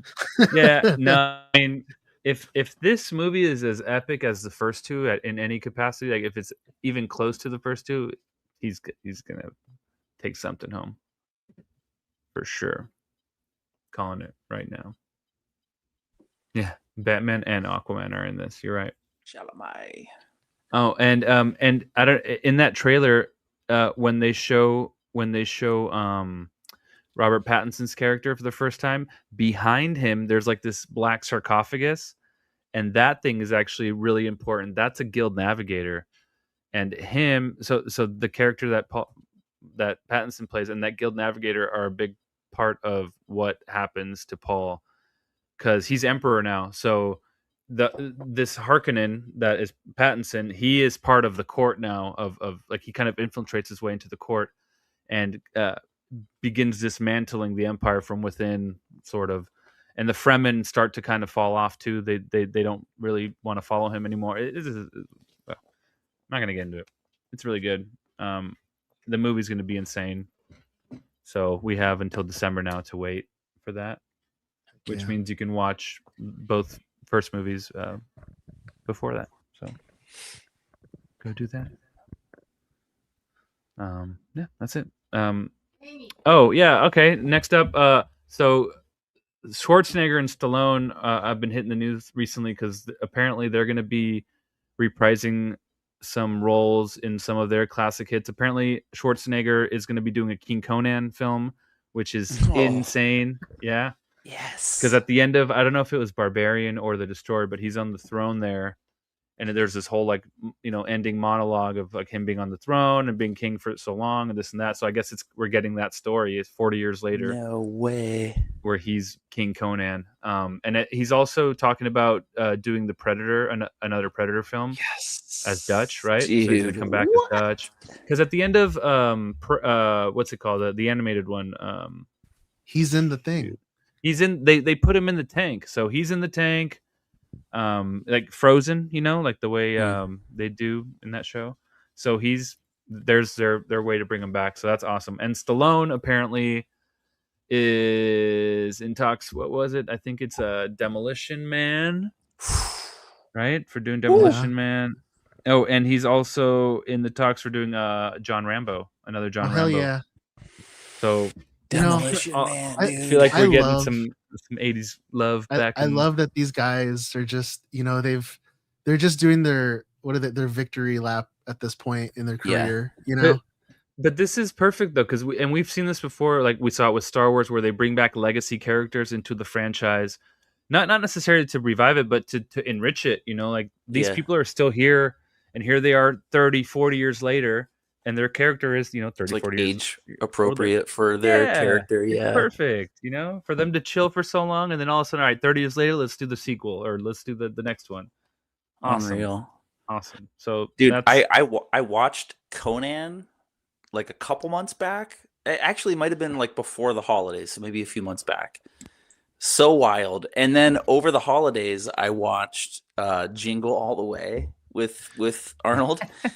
And in both movies, so in Conan, I don't know if you guys remember this, in Conan, like where he's like wandering through this village and he gets like drunk on like mead or something in the village, and he ends up like he comes around this corner and he comes face to face with like a life-size like real camel, and he like punches the camel. Like, but this is like before like animal rights and movies. I think he really punched it, dude. Yeah. He for sure socks this camel like right across the chops. Yeah. Then flash forward to Jingle All the Way, and there's a scene where he like his neighbor has a reindeer, and he gets into a fight with the reindeer, then gets drunk with it, which is pretty sweet. But punches the reindeer across the chops too, and that one was kind of faked, but like. I kind of want to go on a journey of like how many other movies like Arnold has like punched. How many animals has he hit? Yeah. No way. It was really weird. It was really cool though. Conan was a movie I was exposed to kind of young. I don't know how young I was, but I remember watching it like one of the earlier movies I saw as a kid and just loved it. Mm-hmm. Just the barbarian with the sword and just wrecking dudes, and it was funny, and you know, and it was also not really for kids to watch. There were some scary scenes, you know, and like where he's like the witch scene. Yeah, where he's like the spirits are trying to take his body and stuff. I thought that was the scariest thing ever. Totally. The girl's holding his body down and it's lifting up. I was like, that was terrifying as a kid.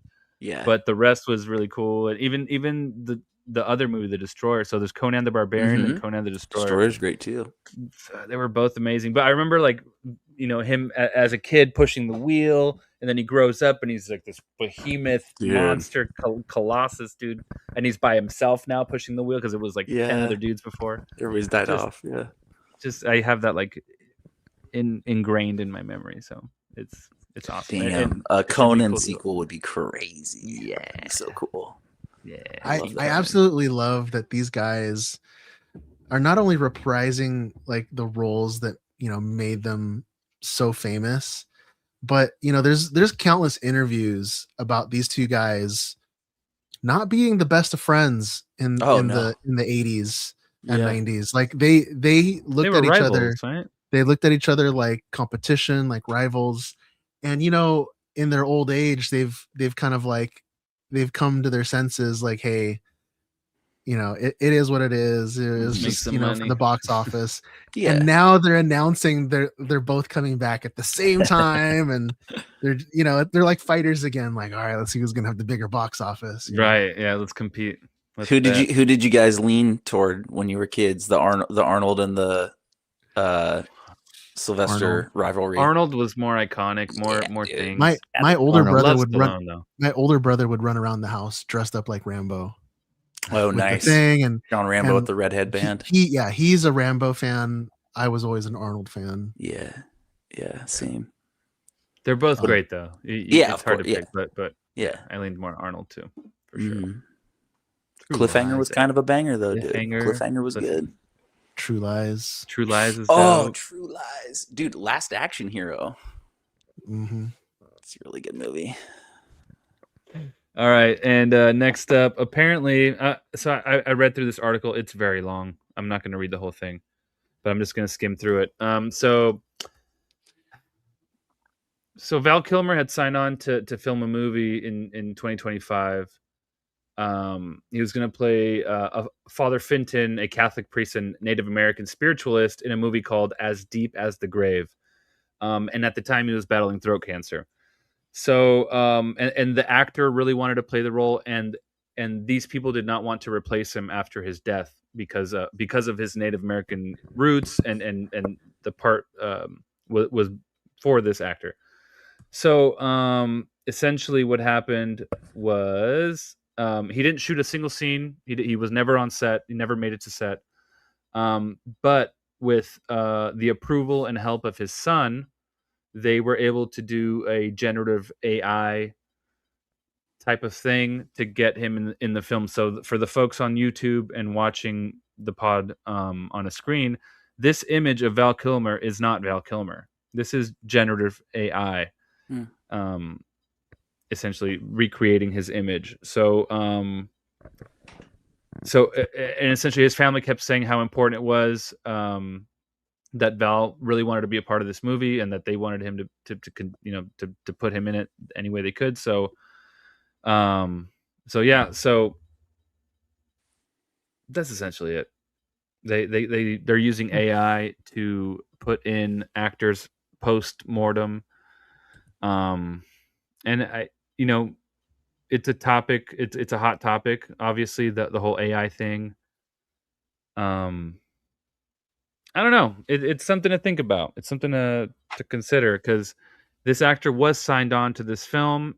They really wanted him. It wasn't like, oh man, we don't have our guy. Let's hire someone else. Like, no, we still want to use his image. We want to use this guy. He represents what the character is portraying. So I don't know. I don't know how I feel about it. Obviously, the family signed off for it too, so they were in support of it. But it's I feel like it's a very thin line between what I don't even know what word tasteful or honoring right. somebody that's posthumous, right. posthumously. Obviously it was all done with everyone's permission and everything like that. I'm curious that they did it that way, even though they've gotten so good at just letting someone else be the body and they put someone else's face on it. I mean, we've seen them do that quite well and get very good at it recently. Is that not what they're doing though? Isn't there like a body and then they're using the generative AI for the performance model? I guess I don't know. Maybe that's what. Maybe that's how they did it. Sure.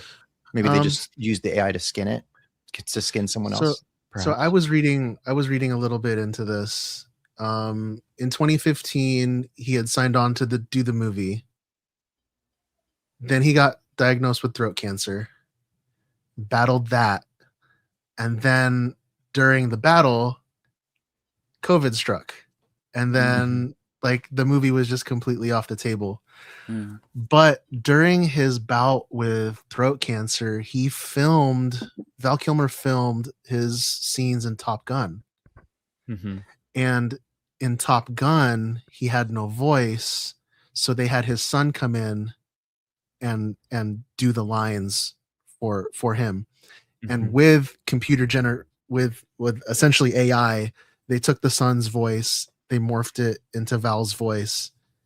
And then when Val saw the performance come through with how they put everything together, that's when he became actually a proponent of using technology to further the performance for the story.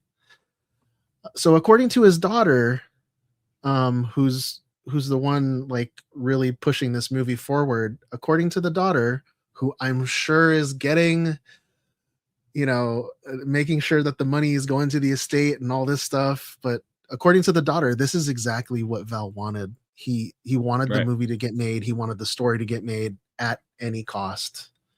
So, and according to the Variety article, the son is also as equally supportive. I think the son is doing the lines just like they did for Top Gun. And then they're doing essentially the same thing for the audio. So the son's going to do the reading.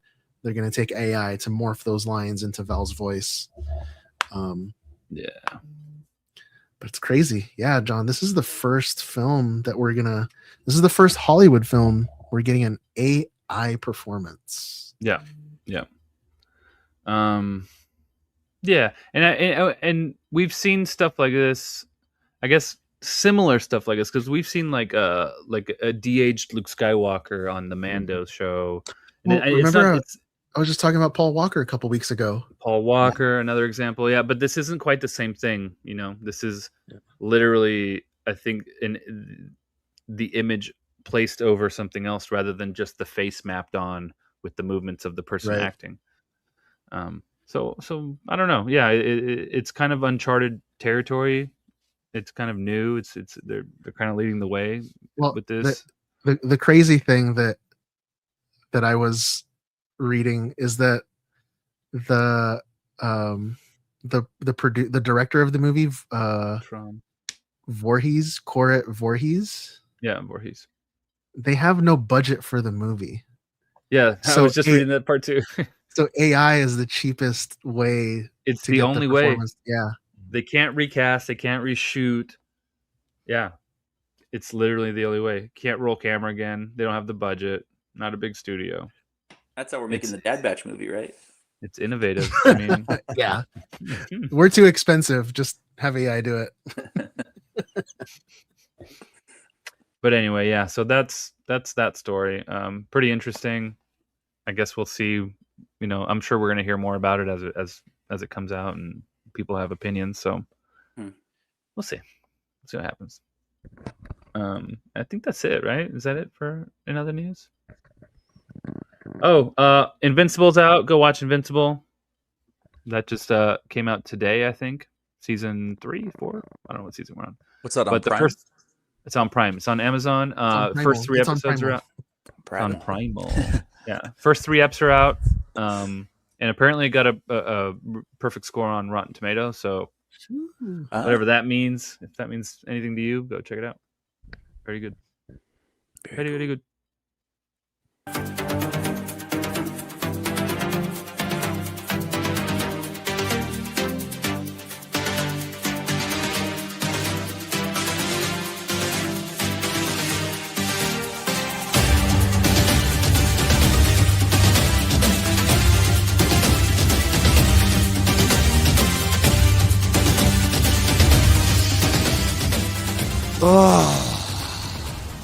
I'm touching myself tonight.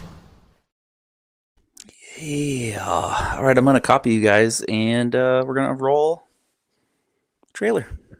Hey. Okay, so I know this one's for sure gonna get a copyright strike. Yeah. So I'm gonna hit pause, and then we can talk about each whatever we just saw. Yeah. And yeah. you can go ahead and feel free to narrate, Luke. All Pepper right. In the nerd tidbits. I can't believe our first hit MIT.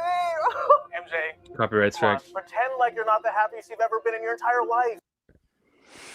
Bummer. Dude. He looks pissed. I know. Oh, I feel so bad for him, man. Come on. So wasn't that Parker Luck? They were all supposed to go to MIT, right? Together. Yeah. And so he's, oh man, that's tough. That's such a bummer. So just as a little, I guess, pre-shadowing the spinning out of the events, which they're going to explain in a second, the trailer, but it's going to be chopped up a bit, is that the end result of Peter Parker with Doctor Strange made the entire Marvel universe forget who Peter Parker was, as to not like further endanger his family and friends and everything, as a short, concise little tidbit here. So he's going to be seeing family and friends through this video and looking pissed because he has no connection to them anymore. They don't know who he is. Can I just say it is so nice to finally see New York in a Spider-Man movie. Like I feel like those first 3, it felt claustrophobic, like you're just between buildings and stuff. Yeah, like you're just between buildings in the bubble, in like the literal like bubble of the 10-foot bubble of Spider-Man. Yeah. I missed like this to me looks like this scene that we're seeing here on the screen, it looks like something out of the Andrew Garfield. Mm-hmm. Or out of the Insomniac game. Yeah, exactly. Yeah. You know? Yeah. Mm. Just more than like broad, big skylines, crazy angles for showing that he's I love that. This is Spider-Verse, right? Yeah. Totally. Like he's upside down. Very dynamic for such a Spider-Verse shot. What's that big S on that building out in the distance? I wonder if that has any meaning. Or is that a 5? Is that an S? It's an S. It's for S Corp. I was wondering the same thing. Is there significance to that? It's the only Spider, identifiable spider building. Spider Boy. Not Stark. Come on, pretend like you're not the happiest in your entire life. Like you're not the happiest. Look at those giant web shooters. Pretend like you're not the happiest you've ever been in your entire life. Yeah, they emphasize him because things change pretty quickly. I knew it! He's like, look at this. What a great That's shot. I love Spider-Verse. seeing the costume ripple. That's a great shot right there. Inside the mask. Inside the mask is so cool. When they did this for Tony Stark Iron Man back in Yeah. 2008, it was like a new way to show someone, right? Yeah, totally. With the heads up display and all that, you're in the helmet. Now we get to see inside of a mask. Yeah, that is so neat. Like, I can't wait for all the superhero movies to now copy this. Yeah. It's very roomy in there. It's not actually that roomy inside the mask. Those of us that wear It's them, completely not. fictitious. The face shell Like is that. a lot of I space. love what That they're thing doing is here. smashed against our face. He's not sweating. That's weird. Yeah, That's weird. that Hi, too. my name is Peter Parker. You don't remember me. Look at that swag. Oh, Look dude. at that swagger. That is swag hound alert. That's my next costume. I didn't know you were in Spider-Man, Steven. Yeah, Steven. When were you going to tell us? We used to know We each filmed other. that when he had hair. Something bad was going to happen.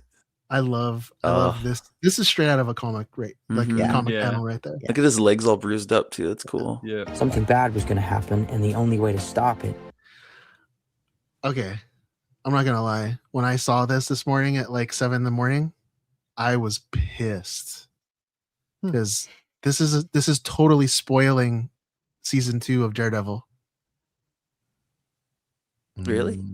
Yeah, because Wilson Fisk is the mayor, and he hates vigilantes.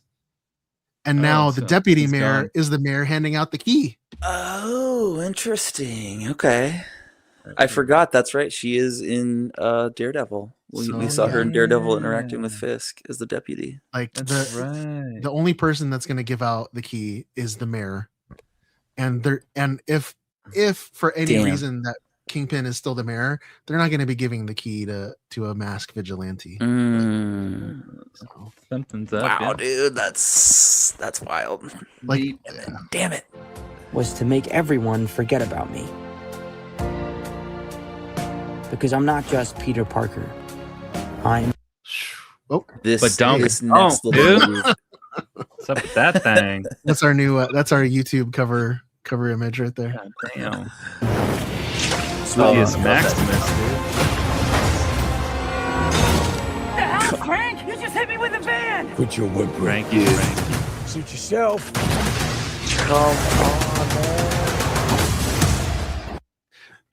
It's so good. So these are the shots that they shot in Glasgow, Yeah. like last Oh. year, right? Yeah. It's like New York. Go home! and sometimes Spider-Man has to do the hard thing, even if it breaks Peter Parker's. Oh, is that Jabba the Hutt? Smash. It's Ezra. It's Yeah. Jabba. Oh. I thought it was Wait, is he Lando. Oh. That- that's too meta, John. Yeah, that's way too meta. Sorry. Yeah, that is Ezra Bridger. Ezra Yeah, Bridger. yeah. Iman Esfandi. Iman Esfandi. Um, Making the moves on MJ. damn, look at that. He is like, heart. It's like, look at so, that. Eyes are so bro. locked, and Peter, punch him. Damn it, Peter, man. What is happening to me? Oh no. So that's a comic cover, dude. ho- Yeah, sorry. is this the thing that Brian was talking about? Waking up in webs. Look at his left hand. I think it's just I a think it just shadow. looks I think it's just a shadowed. shadow. Even all the webbing on it. No, yeah, that's not nothing. It's just between layers. I don't think that's a symbiote. Definitely not. I didn't Yeah, see. see his hand is normal there. See? So now he's got organic webbing. Can we read anything? Anything superior strength, superior agility, heightened senses, enhanced Data, perception. data, and stats. Excuse me, Dr. Banner. I need your help. Hey. What did you say your name was? What does he have on his hand? Yeah, I noticed that. got a little. I need your help. So that's that's from from the gauntlet, from the snap. No. Oh, is it like a cast, like an arm cast? No, that's from She-Hulk. Hand? Isn't that from She-Hulk where he can control the gamma His thing? like his rage or whatever. It de-gammatizes Rage him, regulator? lets him because he's not Professor Hulk, he's Banner. Yeah. I like seeing him like be the professor, even when he says like, "Excuse me, that. Dr. Banner." Like, oh, dude, it should be Dr. Connors, but story for another time. Excuse me, Dr. Banner. I need your help. okay. So right here, lattice, quantum, chromodynamics. So I looked up what that means. I didn't understand any of it. But I had my assistant like put it in layman's terms for me, and it's essentially like a form of quantum dynamics, but that can also pass through so dimensions. Like quantum dynamics is like the quantum entanglement between two particles in space. So any distance between the two, they still react instantly. Wait, can you do that again? What? Reacting instantly? Yeah. Slower. So, jeez. So what this is, lattice QCD, is that quantum entanglement can also exist through time and through multiple universes.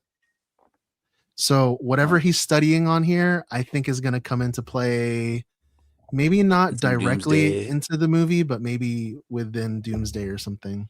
QCD. If DNA is mutating, it would be enormously dangerous. Dude, webs all over his room. Do you guys think classic teenager? Do you guys think he's like flinging himself? Yeah. Like the first movie with Tobey Super Maguire? Or do you think he's fighting Hulk? That's a question. Because he crashes through this thing pretty tough. It's gotta be Hulk, dude. It's gotta be, yeah. Gotta be.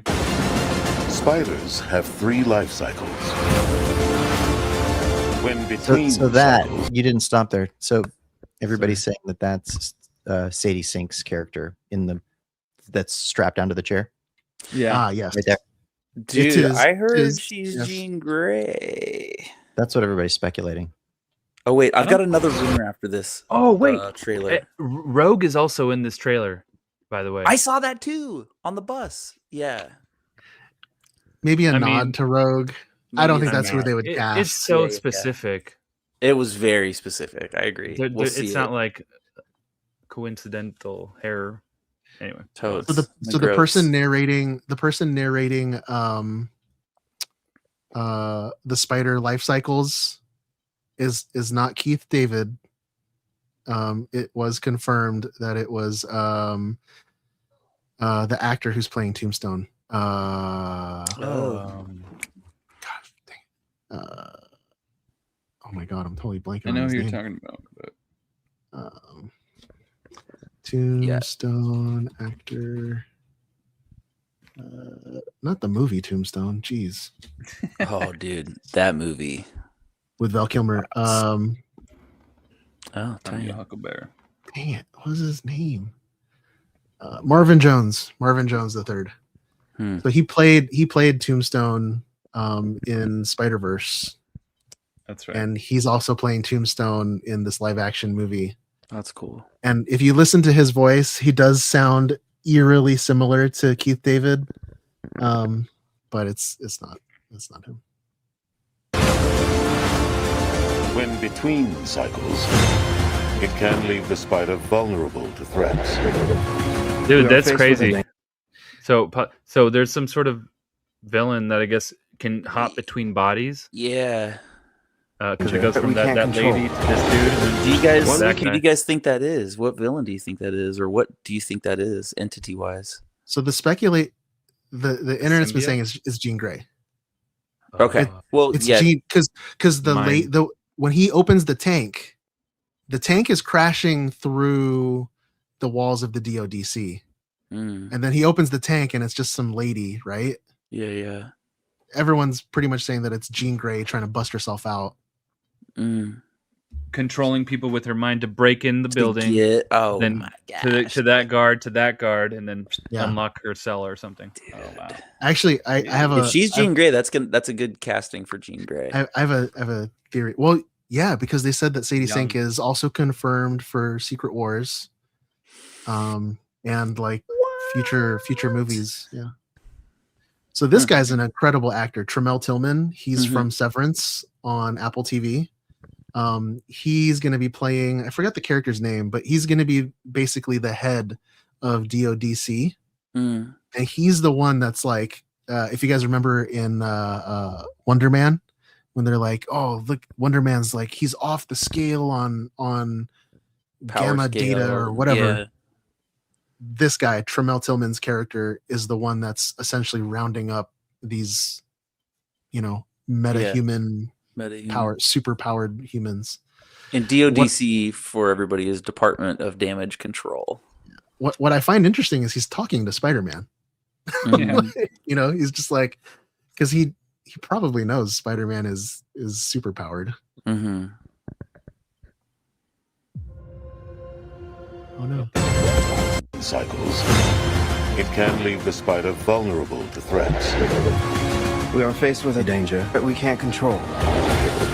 One we can't even see. Wait, is that Jean? Is that Sadie Sink's character? So it's okay. It's hard to tell in the live stream, but she is wearing the green a green trench coat with a yellow hoodie. Yellow, yeah, green and yellow. Looks like she's in Spider-Man's Peter Parker's apartment. That's a neat way to do a nod to Marvel Girls' Stay original colors out. too. The yellow and green. Here we get our first look at Scorpion. Dude. With this My way. Look at that. Raimi, you're gonna have to build this costume, by the way. We already signed you up for it. Be functional. You're losing it, kid. And for those spiders who make it through. That's Rogue right there. Yeah, that's a good nod, dude, for sure. I mean, is it a nod? I mean, is it just a random girl with Rogue's exact I have a theory hairstyle? that I want to talk about. I know. I have a theory I want to talk about after this. Even the color of the shirt's like the original It's a appearance green of Rogue shirt. color. Yeah. Okay, Yeah. here's my question: are they ever going to bring Rogue in officially and have her be a character in the films in the MCU? Yes, of course. So they can. Is this the actress? No. Well, then I it's don't- not her. maybe not. You never know. We don't know that yet. 'Cause I don't but- think they bother putting her in and recast her. No, Why would Rogue they is do going to that? be a very famous actress. I Then this is guarantee not- it. then this is Yeah. Rogue. No, I understand that. It's a really on the nose. I can't remember being on a bus in New York, so I don't know if this is an Easter egg or if it's tongue in cheek or if it's just me looking too much into it. But the sign on the window says "Emergency exit, break glass with hammer." Is that like a tongue in cheek reference to Thor, or do they always say with hammer? No, there's a little like a red hammer above that you grab. Yeah, and you're you- right. I have Oh, seen okay. that on stuff. Okay. Yeah, On it's like a little transit glass breaker. stuff. But Raimi, to answer your question, they could bring in a Rogue because in the beginning she doesn't have her super strength and flying ability. She takes that from Captain Marvel, right? True. My- Yeah, she my does. point That's how is- she does get powered. Yeah. And we do have Captain Marvel in the MCU. Sure. So I don't think they'd Just- recast her. I don't think they'd use a nobody in this and then bring someone else in to play her Mhm. later. Dude, that that's a shot. classic cover. I think they just not do it at all. That's the OGest of OG shots, right? Isn't that the Mhm. very first cover of Amazing Fantasy? Mm-hmm. Amounts to a kind 15? So and Dude, and that's That one right there. that's the McFarlane's, Boomerang right? cover. Yeah, that's a McFarlane cover Dude. with Boomerang right there. And then my god, Tarantula. Tarantula. That's a cover too. That's a cover too. Guys, Yeah, we're this is- doing brand new day costumes. I'm calling Tarantula right now. Oh yeah, you're gonna Oh, do really? the spikes. I don't know, dude. It's so sick. It's so It is good. pretty cool. That's such a good nod. Oh And my then the God. hand. We should just do a bunch of these We ninjas should just do all hand. and just fight What? all the Spider-Man Peter cosplayers. Peter doesn't have his mask on. That's Yeah. a good idea, Joe. Good idea. Look, Is that's that the symbiote, bro. If that's not the symbiote, Steve? nothing is. Like, or is Okay, that so Jean Grey, like showing him some like weird, dystopian Is- future mental telepathy thing? okay, so I was explaining this to a coworker today because they were like, it's got to be Man Spider. He's going to turn into Man Spider. Oh yeah. Oh, right? Because no. he's evolving and now he's got the organic webs and all this stuff, right? Oh. But what if? Hear me out on this. Follow me on this, if you will. At the end of Venom 3, Venom in the Venom universe, whatever universe that was, okay? Yes. Eddie yes, Brock Yes. Eddie Brock goes to New York Yes. because that's what he wanted to do, right? Yes. Wanted to see the Statue of Liberty. Now, at the beginning of Venom 3, that little piece of the symbiote stays in the MCU. Yep. And as Venom explained to Eddie Brock, Venom or the symbiotes have a multiversal consciousness. So what if at the end of Venom 3, because Eddie is in New York, the little Venom piece that's in the MCU, Tom Holland's MCU, just for some reason says, I need to go to New York too, right? Now, what if this entire movie, the symbiote is on Peter and we don't know it?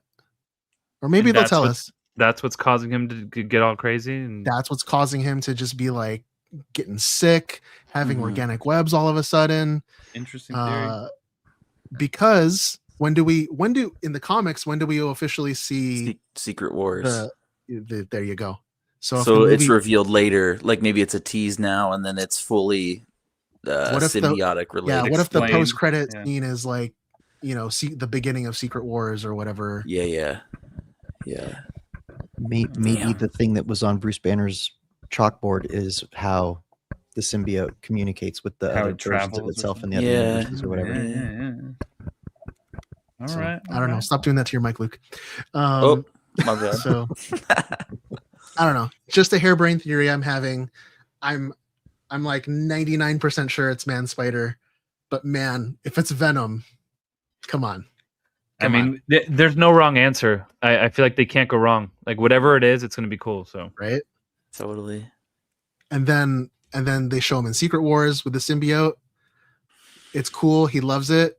And then Spider-Man Brand New Day Part 2 comes out and he just takes it off, throws it into the dumpster, and it goes on Eddie Brock. Who's going to be Alan Richardson? Alan Richardson, yeah. Dude, Richmondson. Richard and Simonson. Richard Simmons. Dude, this ninjas. hand scene has me ripping, bro. Let's do ninjas, bro. What is going on? I'm down. Let's do ninjas. Here's another scene that the internet has already dissected. There's at least 2 or 3 other characters next to Spider-Man that have been photoshopped out.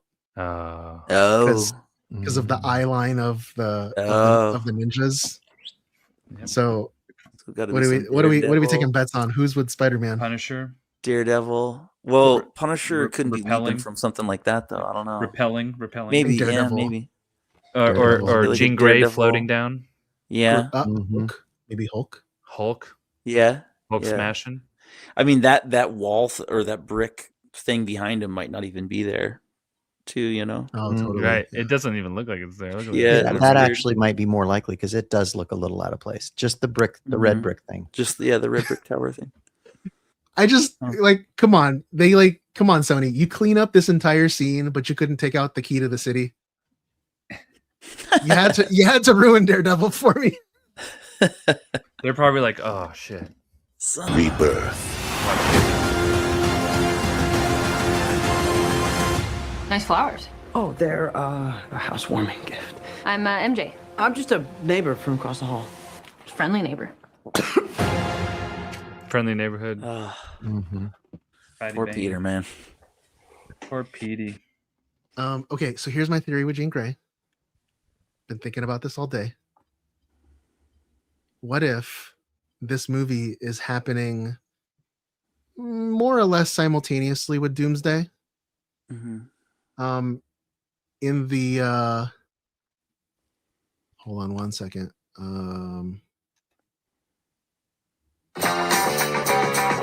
Wrap Wacka's romance. Wacka's romance.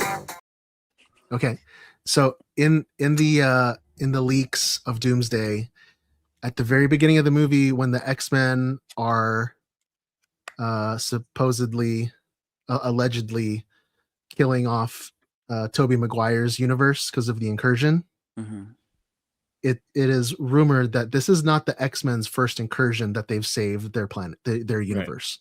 They've done it before. So what if in one of the universes they killed off, they have to kill off their doppelganger version of themselves, right? What if the Phoenix Force is so powerful that when Jean sends it to save her daughter, it goes into this universe? Because we know in WandaVision through Ralph Boner that there are variants that exist in the there are variants that exist in the MCU who are completely benign. Like, yes, he looks like Quicksilver from the Fox universe, but it's just some dude, right? He's not, right.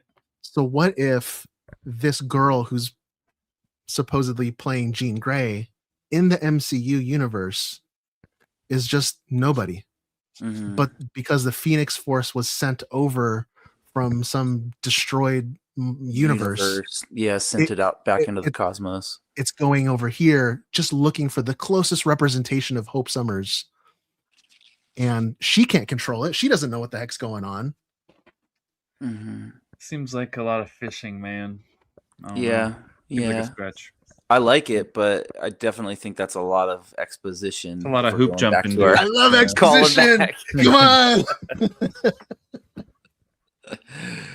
I love That's it. some extra I love it. exposition there, bro. We'll see. You We'll did. see soon. Good. We'll see. We had a lot of trailers this week, and we went over our time. We're at 2:16. Oh, damn. Overtime. Good show, guys. Good show. Lots of stuff. We've got more next week too. So next week we have to do Monarch episodes 1 through 4. So make sure you guys get caught up on that. Ugh.